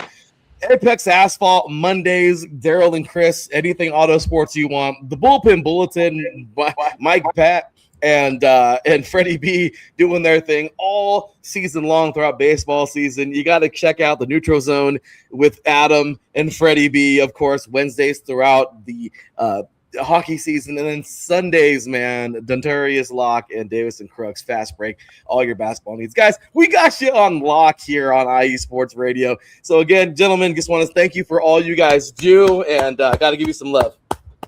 Thank you, Larry. Appreciate you. Thank you. Of course, man. So, and plus, they're just fun to listen to. I really like those. Man, Teran damn near blew up when I showed him. Poor guy, he's been grinding for years, so appreciate you, buddy. All right, guys, let's get on into this third quarter because, well, this first one's a doozy. I don't even care. This one's a fun one, but it's a fair question. All right, guys, here it is. Shocking the FCS world. St. Francis, and I know there's a million St. Francis's out there, but the St. Francis Red Flash, yes. They fell off a cliff. The first team to ever go backwards, by the way, was the Idaho Vandals. They produced Mikey Apati, and that was about it. We all know that was it. And they flew down. That was it. They went from and they didn't even go that far. They went from the FBS and figured, screw it. We could be more of an FCS team. We're D1, but we, I don't know, recruiting, who knows, whatever it was, location, I don't know. I guess Idaho isn't the most ideal place. I don't know. But what I will say, but what do you say about Boise? I'm sorry. Anyway, maybe Boise was sucking the talent out of them. Who knows? But what I will say, that happened. That was the only team to ever drop from FBS to FCS. Well, now we have a new world record holder. Because St. Francis did not fall from the FCS down to Division II. They didn't even go. They didn't even consider going to the NAI. These fools dropped all the way down to Division III, and this I read about it has a lot. Obviously, it's free now. Okay, Division III doesn't. There are no scholarships. You play because you love it, and that's that. That's huge. Okay, I don't know the exact reasoning 100%, but I did come up with a fun question for this. So disclaimer, guys, this has nothing to do with the actual decision. Maybe it does, maybe it doesn't. I don't know. But what I will say is this voluntary drop something we may see other teams do with college football's atmosphere changing up? And what I'm saying is the NIL is cool to a certain extent until it's not cool. Right? I mean, Lane Kiffin said it, Nick Saban, even Cignetti himself. He's like, I don't give a crap. I'm going to build a team. That's all. That's it. That's it. That's the end. So I don't know. Is St. Francis saying now? I mean, they're an FCS school, so NIL isn't the big. But what I'm saying is who knows? Is this something now that Idaho did it, St. Francis did it? Is it something maybe before teams were like, I don't want to be that dude to look like a weird, you know what I mean? Now that it seems like maybe more will start doing it. I don't know. Maybe teams are just like, you know what? Screw it. All this isn't worth it. I just want to run a school. I just want a program. Maybe we won't be so high anymore. I don't know. Maybe we just want to be competitive and have fun playing the game. Partial scholarships, maybe no scholarships at all. I mean, it's a fair question, right? And it's a fun one. I'm really interested to see what you guys have to say. So here we go, guys. Let's spin that wheel. We're going forward or backward? Oh, it's Big Mike. What you got, buddy? This is hilarious. I tell you what, can I see this happening more? Yes, I do. Do I see it happening in like droves? Not so much. So it's simply what I mean by that is I think you look at each individual situation and, take like we say France, maybe we'll take Idaho as an example because they have a much cooler name. I mean, the Vandals. I mean, come on, how cool is that? Great band. Where? Yeah, exactly. Good point. I just feel like to the point, it's like they can't compete. Some of these schools just can't compete, especially with this crazy NIL stuff and obviously with transfer portals and everything going on. And throw the money at this player. Some of these schools just can't do it. So yeah, I can definitely see more of it happening. I just don't know if it'll happen in droves because there's ego in play and things of that nature. And I think some might fear if we drop back, we might not be able to get back up and blah, blah, blah, blah, blah. But so yeah, I think we see this happening. I just don't know if it's going to be like in massive numbers per se. And that's fair. That's fair. Okay, so he sees it happening. So that's I'll take that as a little positive there. Sorry, guys. I'll take that. Okay, so again, now first down is 1 yard, second down is 3, and first down is 5. So here we go, guys. 1 yard. So it's now 2nd and 9. He got us 1 yard. Let's see. Will it be Teran or I who takes us forward or backward? Let's see. It's Teran. My nose. What do we got, buddy? Yeah, I actually did find out about this, and I did actually talk to the men's volleyball coach, or I was in a press conference with the men's volleyball coach regarding this whole thing, and he said that their program, and the whole athletics is like fine financially. They're fine in terms of like everything. So I think obviously it's tough. I mean, I think it would be great for teams if they're like struggling, but only if they're like struggling on like a very yearly basis. Like they've struggled for the past 2, maybe 3 or so years, because you don't want to lose interest in players that don't want to like lose every single year or like continue to stink every single year. So I think this could be something that we could see teams do, but not like Mike said, not like in like bunches and whatnot. I think only if the NCAA or programs like evaluate a program or evaluate a school in terms of all of its athletics, they would say, hey, you're not doing good in this and that and that and that. Do you want to go down, or do you want to stay put, or what do you want to do? And then maybe they could promote a team that's like, it's like running the table and like everything, and that just has like a lot of NIL money, and it just goes down to like the metrics and the weeds and all that sort of thing. But I could see programs voluntarily dropping down just so they don't like lose their players and their interest in their programs and all that sort of thing. I'm totally with you guys. We're going forward. We're going first down. It's right there, guys. There's no other way around it. You know what? What about the college? I get it. Some people are like, well, the college is horrible and they're just after money or whatever. I mean, can we just be real? And maybe maybe there's a lot of really good. I mean, if all 3 of us were presidents of a college, I mean, are we evil now? You know what I mean? Like, what is it about when somebody just becomes like, I'm obviously not to get political, but I mean, look at like Trump. People hated him. People hate him now, but before they didn't hate him so much. Not so much. You guys look at like presidents, and you guys look at Roger Goodell. No one really even cared about him, but now he's, and it's funny because don't get me wrong, it's not like people don't do stupid things when they're at the top or et cetera, et cetera. But what I'm saying is it right to like, oh, the president of the university is evil, or they're just after money, or they might just be a really good person that's like, I just want to make the best moves for my school. You know what I mean? Like, we don't know that. I know CBU is up in arms right now, my alma mater, because of the wrestling program. They cut the wrestling program, guys. I mean, that's been historically huge at California Baptist University. That was the only D1 wrestling program in Southern California. Now we don't have it no more. Wow. See what I mean? Why did they do that? It wasn't Title IX. They raised enough money, And again, don't get me wrong. I love CBU. Who knows? I don't know why they did it, but I'm not going to hate them because of it. You know what I mean? But at the end of the day, who knows? Maybe it was a move that maybe they just figured that this needs to happen. And so I don't know. But again, so it doesn't mean that it's college, but it is what it is. So maybe some schools like St. Francis, like, you know what? We're good. that we're going to drop down. Like how so great stuff there, Teran, for bringing that to the table. I agree. I can see this happening too. More, and that's okay. Teran, it's funny because last couple of years, you and I have been really on the up and up with some teams moving up, and now Big Mike is aboard that, having some fun with us. Finally, North Dakota State went up. Finally. South Dakota State, they're coming. They're coming. They'll be there next year probably. Montana State, they're probably on their way too. We're gonna see some of these schools moving. We're definitely gonna see that happening, and I don't know. It's crazy.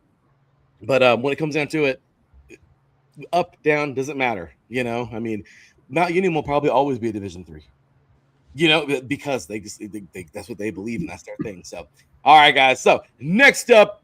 Sorry, I won't go so long on that and on the next one. But this one's fun, man. I'm so excited for this. After a multi-year hiatus, Azusa Pacific APU. By the way, for those of you who don't know, Big Mike does, Teran does. But for those of you out there who don't know, Christian Okoye, the Nigerian Nightmare. Yes. This was his alma mater, guys. So Azusa Pacific is officially back on the gridiron, making a historic drop down, though, however, from Division II to Division III. Hey, look at the Division III. And they'll be moving to the SIAC, which is where Laverne is, or I played the division, that's Laverne, Redlands, Whittier, Claremont Mudscripts, Teran over there, all these schools, Occidental, hopefully one day again. I don't know if they'll ever get it back, but Kowloon, Chapman, Teran, that's Teran's neck of the woods over there in Orange County, Yep. But again, Pomona Pitzer, I'm not forgetting anybody, but anyway, so kind of cool. APU is going to be a part of the grind now, and I don't know. Yes or no? Can APU instantly reclaim its Southern California identity? And I mean in every which way possible. Fun question. Take it however you want to. That was supposed to be an open-ended one. Let's see how it goes. Let's see. Yes, this is Big Mike again. First all day. It's so random. The randomizer is so random. I'm going to go this route with the current state of, California football. I think instantly is that's a lot to ask. To go instantly. That does not mean they can't, find that identity in a few years, for example. I think saying it instantly is going to be that's a tough sell, man. I agree. That's a tough one. So instantly, no. We're going 1 yard backwards, 2nd and 11. All right, let's pull up our randomizer, Mike. Sir, it's random, very random. Let's see. Teran, give it to us, buddy. When I saw the word instantly, the answer for me basically was obvious. No. It takes a while to get your bearings back after a hiatus. Now, they'll be back in about a few years down the line, maybe more than maybe 2, 3 or more than that, but not instantly, because it takes a lot to have people to buy in. You got to have everyone buy in. You got to get your recruits, your recruiting class. You got to basically start from scratch. You don't, as the old saying goes, the house is never built overnight, and a team cannot. Yeah. It can't reclaim its identity overnight. You have to get well known. You have to reintroduce yourself to everybody. You got to go around, not just in just one area, your area. You got to go all across the land and all across and you have to maybe even make flights and arrangements to go to out of state. So no, they will not be instantly reclaiming its Southern California football identity. But in about 2+ years, I think this team can definitely reclaim its Southern California football identity. I'm with you. I'm going to go with this one too. I will say, so we're going negatives, but I will say we're going backwards. But you know what? Number one thing, I just want to say good for the Cougars. They're back. I'm so happy for these guys. I created them on college football. I don't care. I had fun with that. I always create CBU every year. I don't care. It'll never happen for CBU. I hate to say. Maybe, I don't know. But I will say it's fun to play it on the game, No, I'm not a doctor, but I play one on TV. You know what I mean? But no, guys, I feel that this is, it'll take a little bit of footing with the program, with the excitement of the fans and the student body and everybody who lives in or around D'Souza. It's back right now, and they are losing their freaking minds. They're so happy. That's cool. You know, Division 3 or not, who cares? Who You know cares? what? Yeah, right? Tell them, Big Mike. Let me just say, and it's kind of funny. We've been like, this has been a weird show. I didn't even realize it was California-ish. Oh my God. It's because crap is happening over here right now. That's why. But, with like football stuff. But look at, again, Big Mike, Marion University. Again, we talked about this last week. That's one of the best freaking programs in all of the NAIA. I hate to say it. I really don't want anything bad to happen to the NAIA, but I don't know, man. Marion. Yeah, I don't either. But even beyond that, we've got one of the best rivalries in the country when it comes to like D3 with Wabash DePaul, the old Mona Bell game. In fact, it's so big. It was just a handful of years ago. College Game Day almost went there because it's one of those weeks that way you're scheduled. It really wasn't a big marquee matchup, so it actually was in the running. Of course, they didn't pick it, but yeah, 100%, man. It's so, and you're totally right. That oh my gosh, what's that game called? Manion, right? Manion. They have a name for the game. Oh yes, it's the Bell. It's the Monon Bell. The Monon Manion. Yeah. Monon Bell. Yeah, that game is Teran. You and I talked about that before. Yeah. Yep. Wabash DePaul is, oh my gosh, that game is fun. Oh yeah, I love it. So it's true. I mean, you love that. And again, and this is like the perfect segue. Well, not really segue, but a way to end this little conversation is it doesn't matter if it's D3 or not, Big Mike. They lose their freaking mind. Does not. So yeah, I'm right there with you guys, man. So okay, let's go ahead and get on through. I know we're already an hour and a half in, so we'll get to these next questions quickly. But okay, last but not least, final question of the third quarter. Which major structure shifts happening across college football's lower tiers? Which divisions or levels do you think sees the wildest landscape changes next? So again, we've seen teams now dropping down to Division 3. Again, we know Mount Union is going to stay there now, probably and forever in D3, because again, I read about it and they're just really gung-ho about, no, we want it, and that's cool. But are we going to see Ferris State jump up to FCS soon? Could they? You know what I mean? Like, will we see those schools, Grand Valley, Grandview State, will these guys be jumping up? That is Grand Valley. I'm sorry. Grandview in the NAIA. They may go backwards. I don't know. But will they be jumping over to the NCAA? We just talked about Marion right now. Will Marion never find themselves in Division 2 NCAA? So, I mean, I don't know. This is just a fun little silly question. I like this one because it's fun to have the silly season and talk about what ifs and whatever. So let's see who's going to give it to us. Big Mike. Why are we even spinning the wheel at this point? This is great. Oh man, I tell you what, I liked a few of those schools you said there, Larry.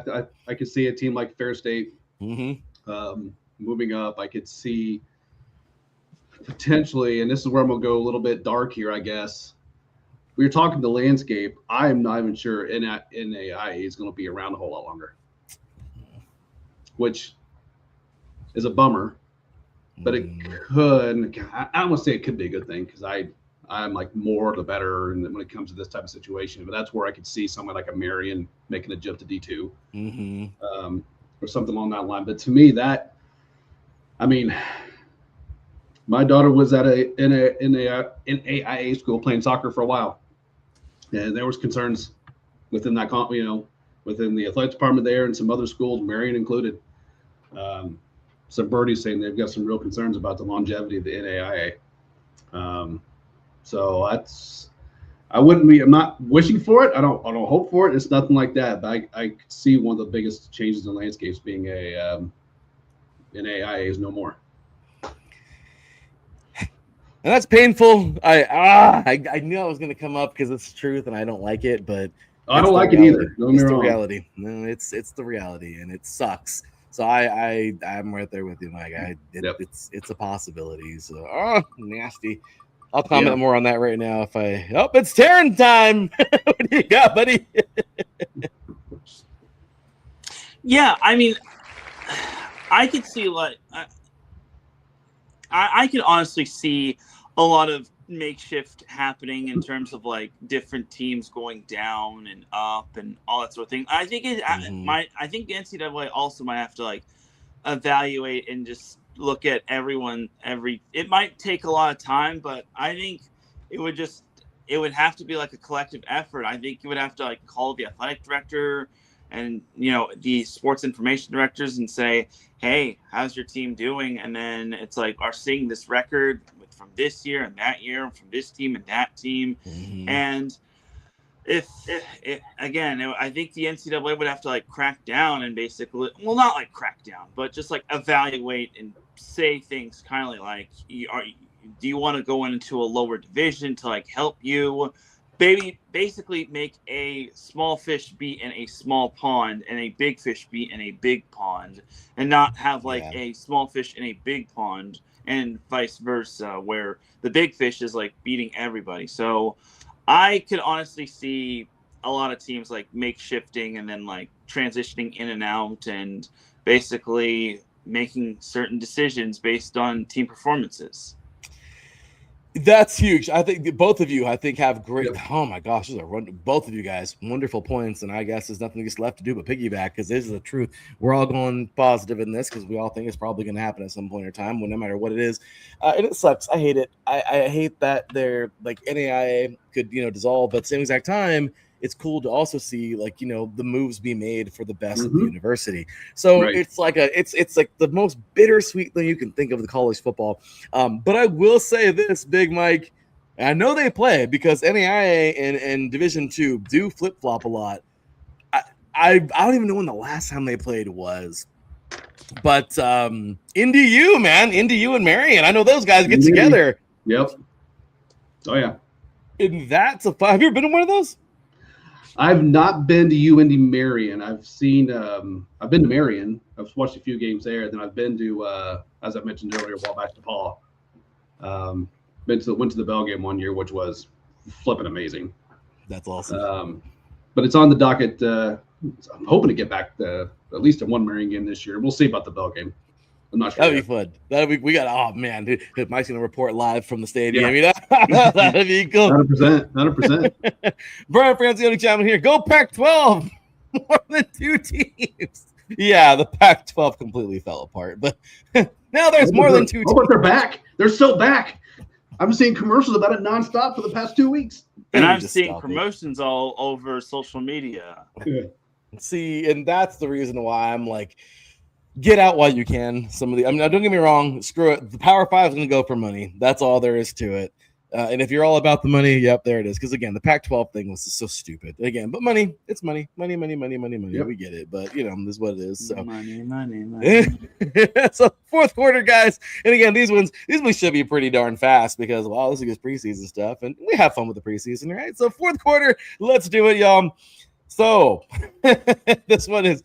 First down, worth 2, positive or negative. Second down, 2, positive or negative. Third down, 3, positive or negative. So, Steelers rookie. And yeah, we're talking about the Steelers. Why not? Because this one, to me, this had some stuff in it. So, Steelers rookie.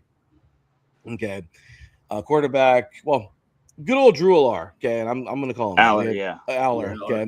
Yeah. But on a master class with 3 total touchdowns against Green Bay.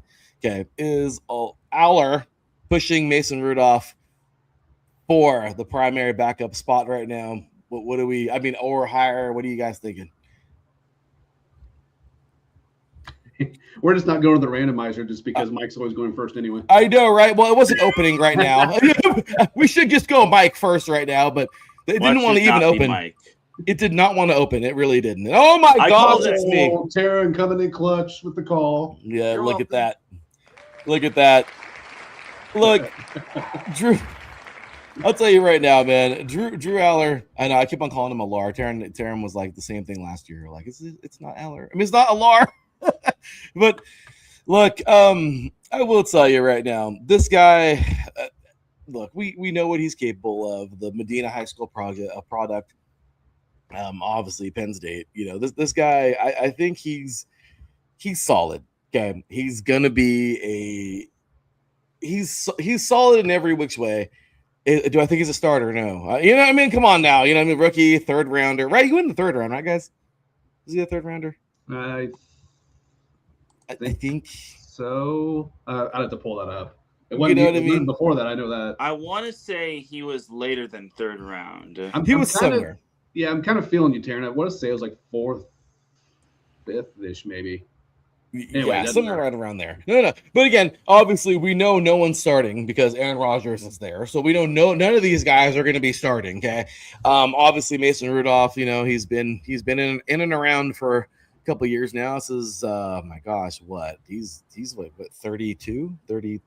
Yeah. Anyway, Mason Rudolph, a little bit older, and obviously, more seasoned and everything. And realistically, look, Aller's great.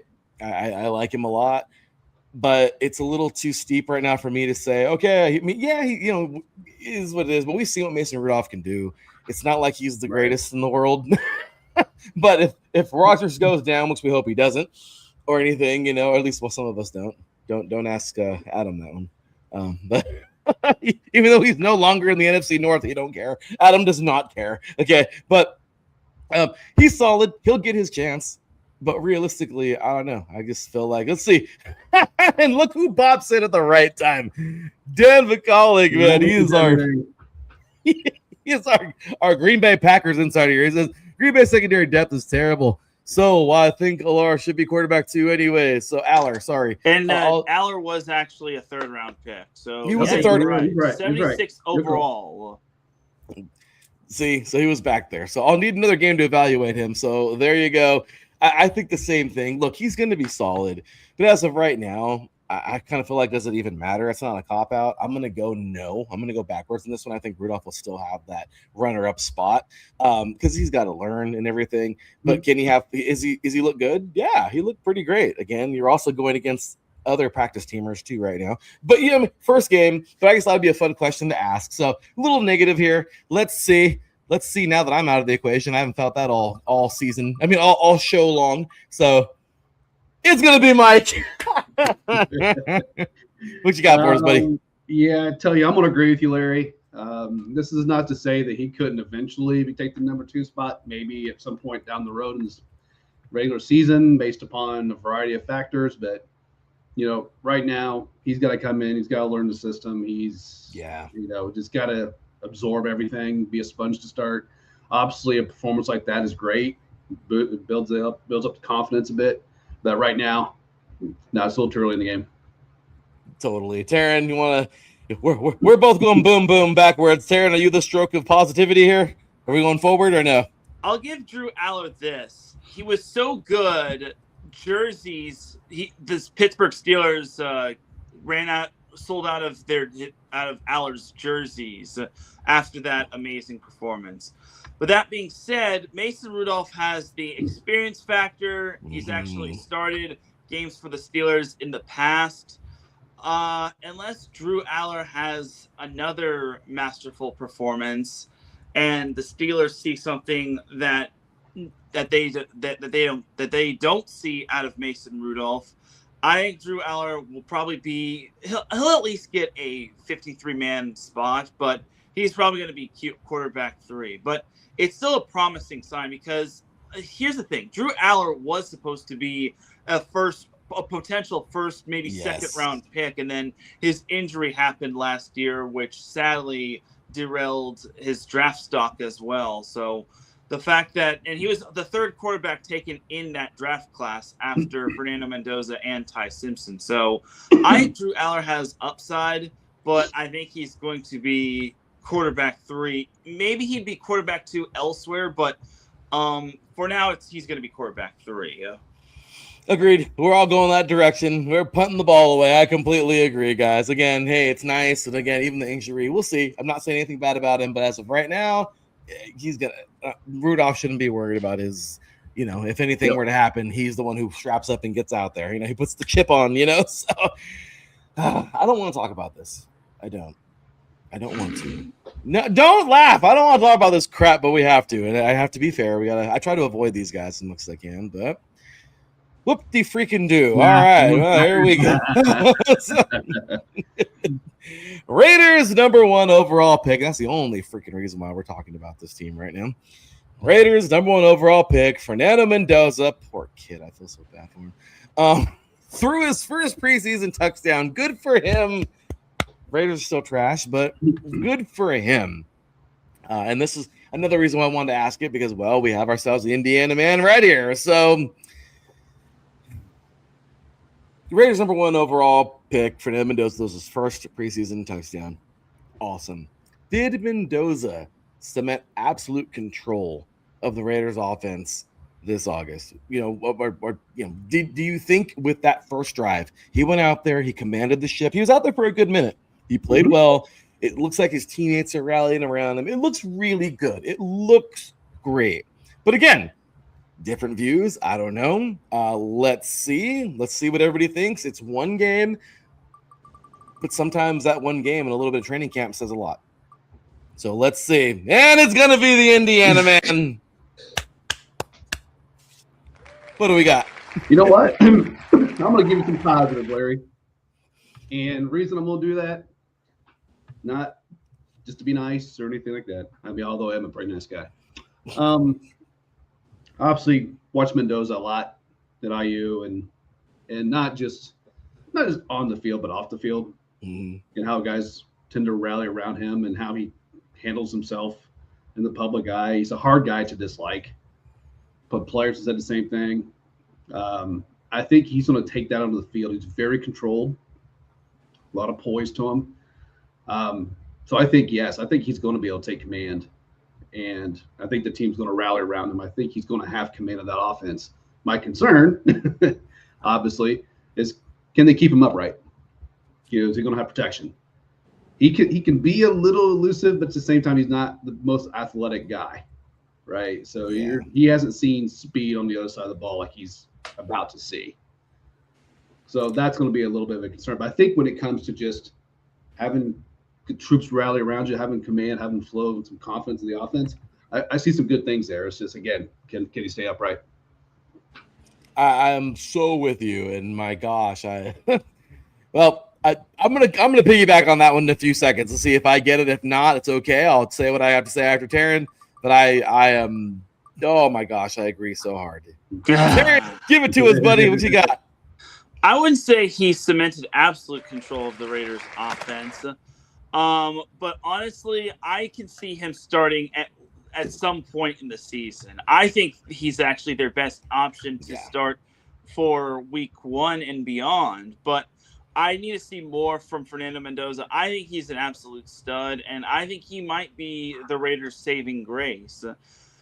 But that said, he needs to see more reps. He needs to see more experience, and hopefully he just he's now got his feet wet. Now it's time to get his whole body wet and to go into the weeds of like full contact and full not anyone holding back on anyone. So I will also just say I hope Fernando Mendoza doesn't think that everything is a haunted house, like he thinks the Las Vegas Strip is a haunted house and he's not going to go back there.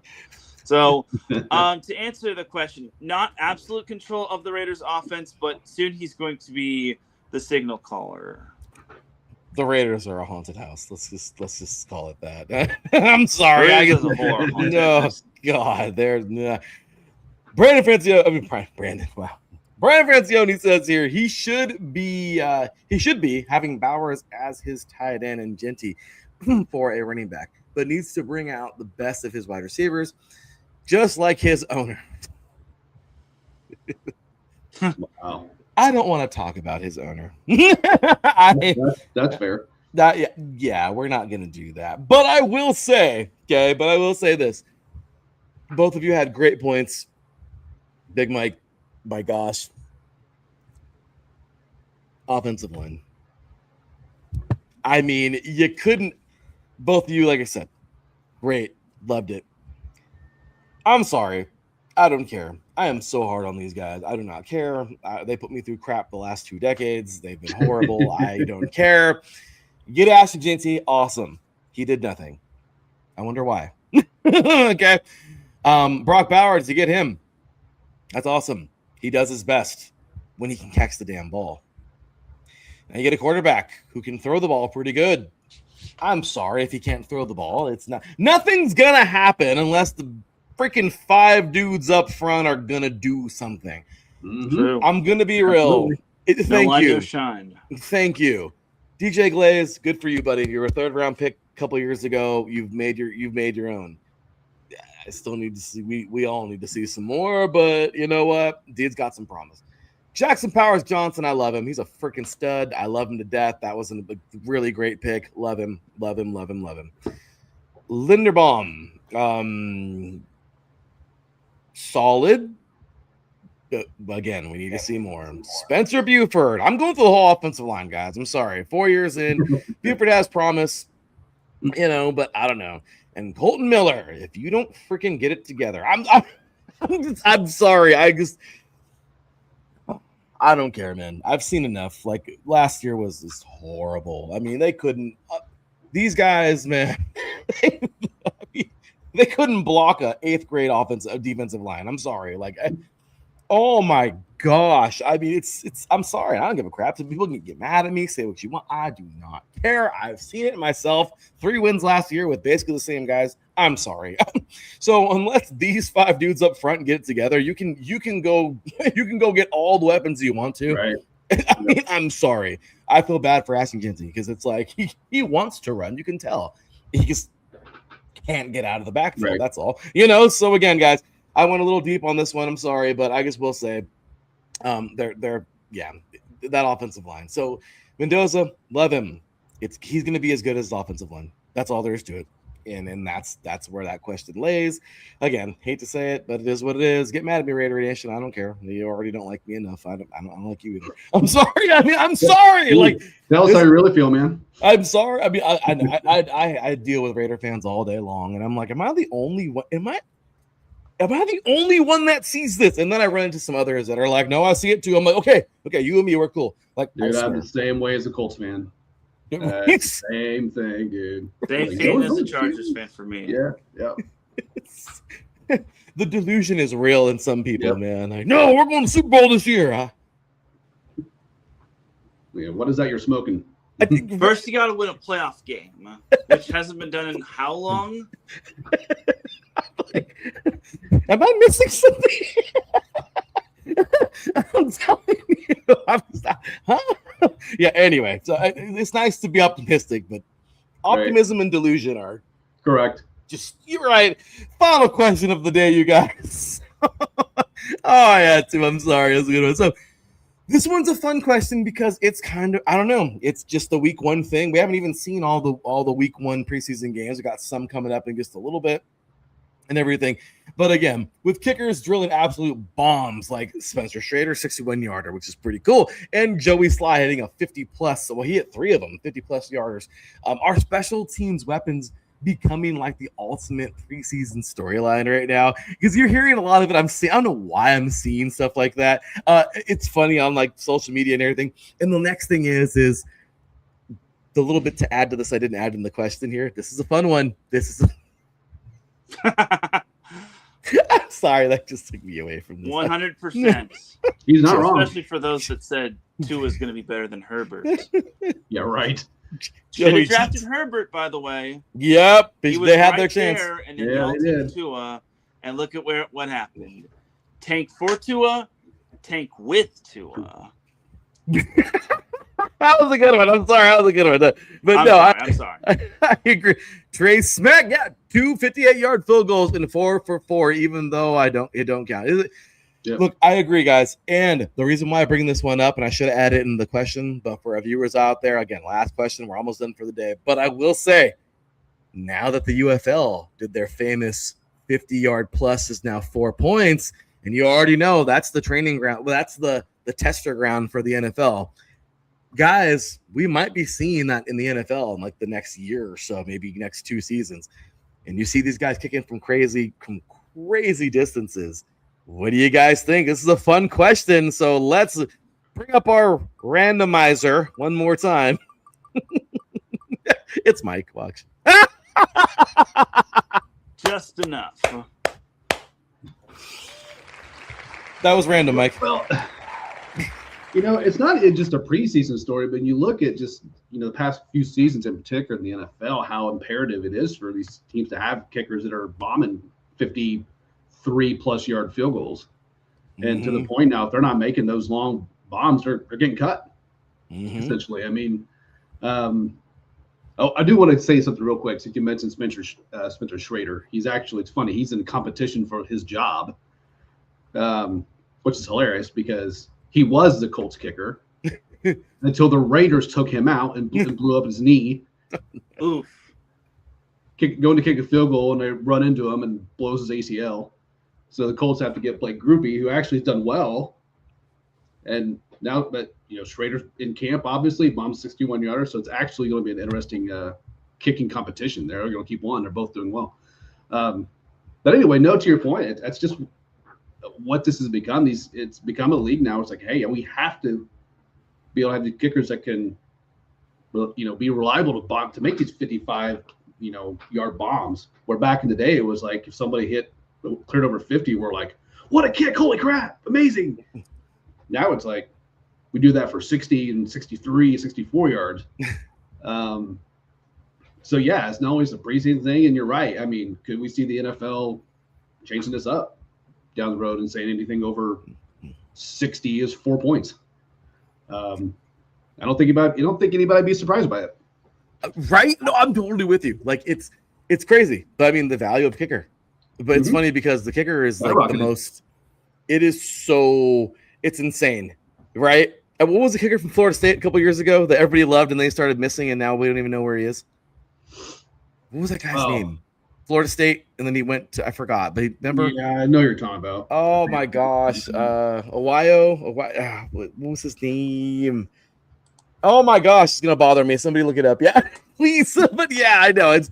But again, I mean, it's like they do so great, and I don't know where they start falling off, and they're like sent to the pit. You know what I mean? Like Spartan kick. Like I mean, it's crazy. Like, but all right, let's finish this off here. What we got? Let's see. It's Teran. What you got, buddy? Well, as the old saying goes, special teams players are players too.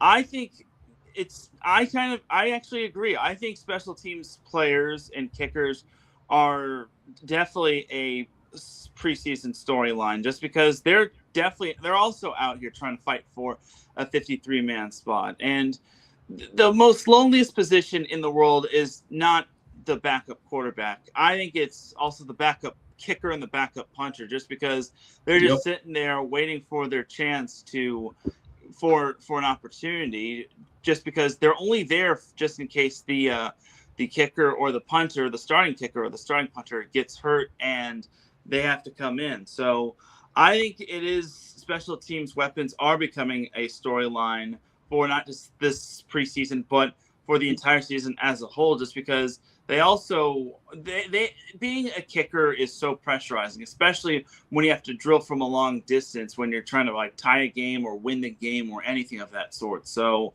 special teams weapons are weapons too, and they deserve their own storyline. Completely agreed. We're going first down for this one, guys. That's it. I couldn't agree more. They're going to get even more important. The people are realizing, oh my gosh, they're valuable until they're not, unfortunately. And there you go. We've seen Vinatieri. We've seen Janikowski. Yep. There's a guy that I think some people forgot. His name was Vanderjagt. Yeah, you know, I mean, who's now a head coach. Where at? Oh, the Continental Football League. Roberto Arguello. And he just accepted a job here in Indy for the CFL team. So, good old Vanderjagt's back. That is cool, man. Gotta love it. The Janikowskis, the Vanderjagts, the Vinatieris. Those guys, they're important. So let's do it. I love it. So real quick, guys, I'm just gonna run through some of the preseason stuff today. Like literally, because this is it. Like this is the end here. But again, just for those of you who have been keeping up and watching all these games, man, and being a part of it, we had, of course, Thursday night, Bengals over the Lions 16-14, Steelers over the Packers 28-9, Colts and Patriots, of course, even if it's the preseason, it's going to be of course. Because, right, 13-13 tie. Chargers over the Texans 27-7. Fun game there for those guys. Let's see him do that week 9. Yeah. Please and thank you. Yeah, please. At least my Colts didn't lose. Right? At least you didn't lose. That's for sure. For sure. Titans winning 19-13 over the Niners there. Raiders obviously doing what they do best, 27-14 loss there to the Cardinals. Again, none of these matter. I know everyone loses reason. I know. But again, I'm doing this for a reason. You guys will see in a few moments. And yeah, so great stuff there. It was fun on Thursday night. Friday last night we had some good ones. Buccaneers over the Jets 24-16, Commanders over the Dolphins 20-7, and the Broncos over the Falcons 27-7. And then of course today actually starting in just about an hour, actually some of these games. We got Vikings Giants, Panthers Bills, Browns Bears, Jaguars Saints, Rams Chiefs, Eagles Ravens, and then tonight of course the last game, Cowboys and Seahawks, and that'll be it for preseason week 1. And the reason why I even bring those up, because the scores have nothing, they do not matter. None of that matters. I have fun with the loss thing because, well, the Raiders lose no matter what. It could be OTA as the Raiders lost. I mean, it's insane. Like, that's the Raiders for you, okay? The Raiders lost the barbecue in Super Bowl Sunday. That's crazy. Anyway, but I will say this, okay? There's a lot of players. Jeremiah Love. I know there's a lot of players we're all evaluating right now that we got to see in this first week so far. Or there's players that we may be like, I want to see this guy tonight. I don't care if they're against 1s or 2s or 3s. So both of you, and we'll start.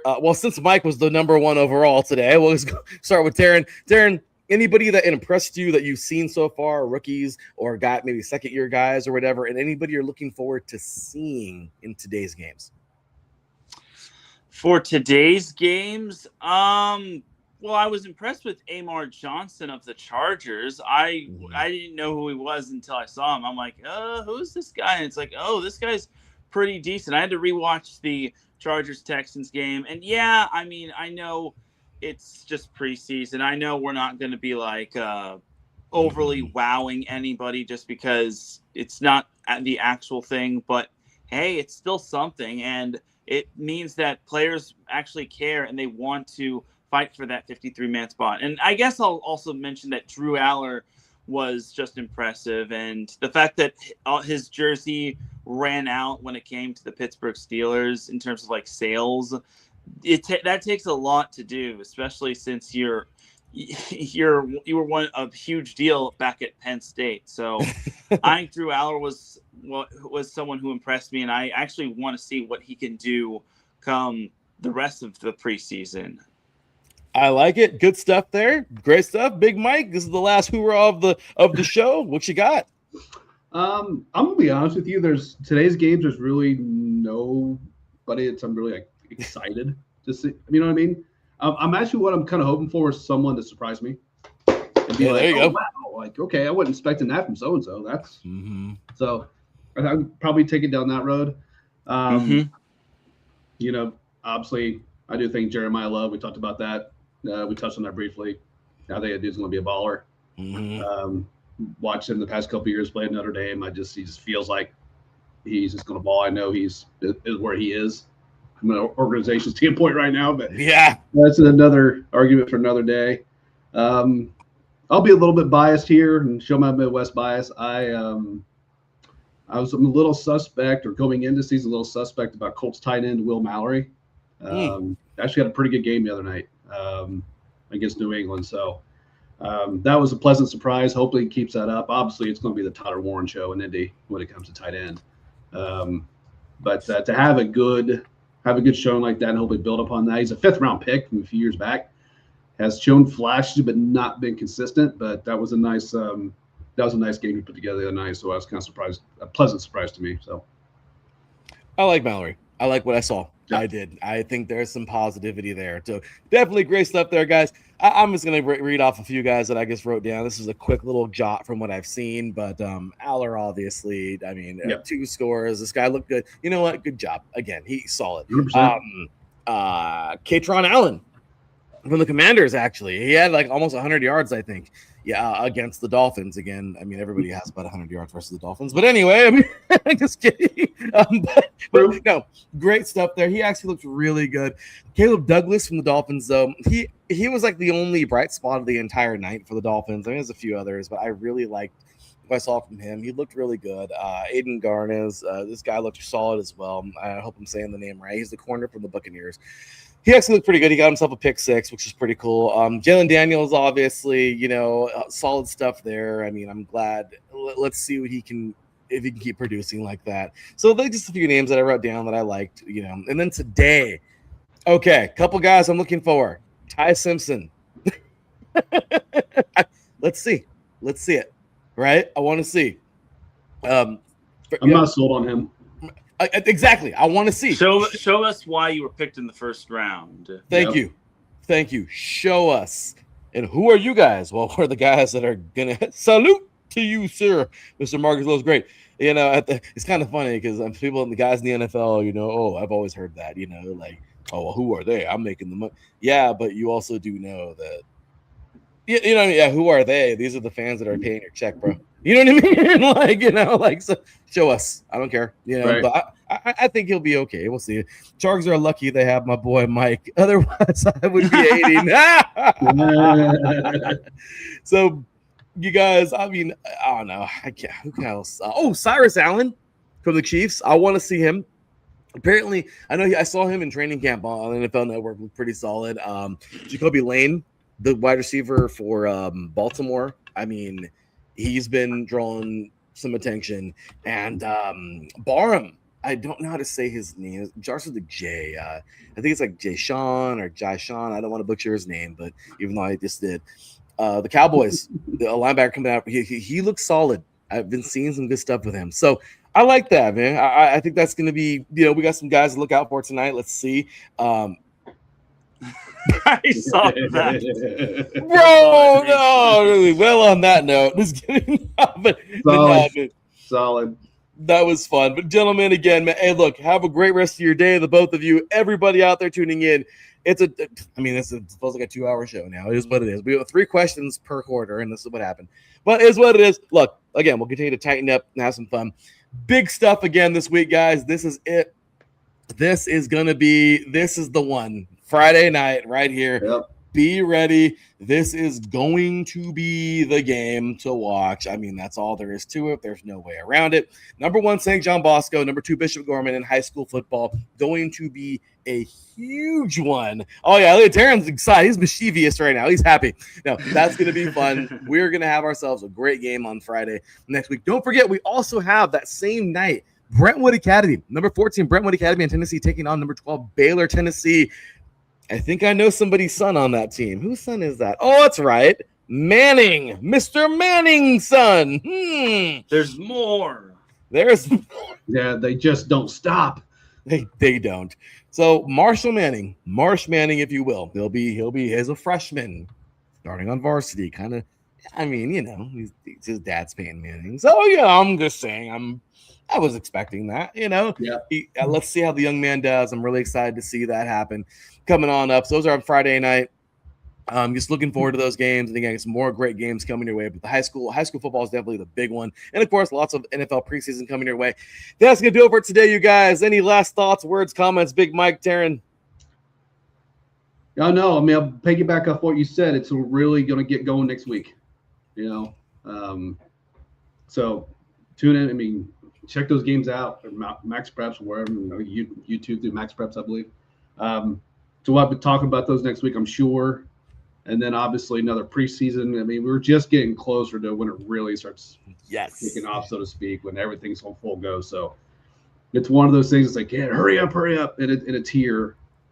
Or I should say almost your high school is here. Yeah. So, college should shortly follow. And then next thing you know, will be opening weekend for the NFL. So it's starting to really ramp up. Really excited for it. Yeah, otherwise, check out Teran's show. Set Point. See me on Thursday nights as well. We got Premier League starting next weekend. So this is crazy.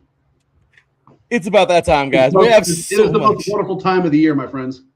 Oh, so exciting, guys. You're Actual the best. football can't get here any sooner. I Yep. know. Well, we're ready to roll, and that's what we're doing right here on 3 and Out. Gentlemen, thank you for lending 2 hours of your time to the show. And a ton of people tuning in today. Thank you to all of you tuning in. We appreciate you all. This was a fun one. And, well, that is the tap in. You already know. So that's that, man. Appreciate Marcus. That was great in the chat. Dan Vicolic. We had Brian Francione today. Glenn, I saw him in there. Joey Jets. Glenn Ritter. Appreciate you guys so much, man. That is going to do it for today. Teran Rodriguez. Big Mike. Have a great one. For me, your boy Larry B, and my 2 awesome colleagues here at IE Sports Radio. This has been 3 and Out, Season 11, Episode 2. Looks like we're ready to rock and roll for next week. Tune in.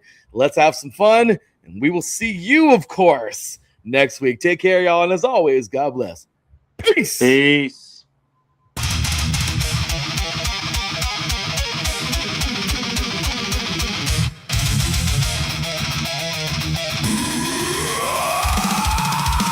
EA Sports Radio!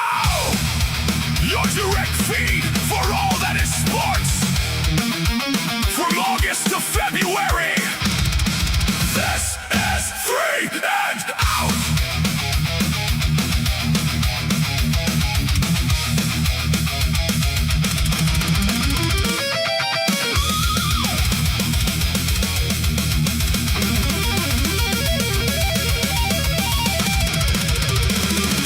Friday night lights on the high school turf, the rawest foundation on the face of the earth. From JUCO battles to the NAIA grind, leaving all the weakness and the doubt behind. Day 3, day 2, stepping to the plate. FCS warriors sealing up their fate. Turn up the volume, let the speakers explode. IE Sports Radio, carrying the love. From the opening kickoff of August heat to the February cold where the legends meet. Hear the battle cry call, covering the journey of football.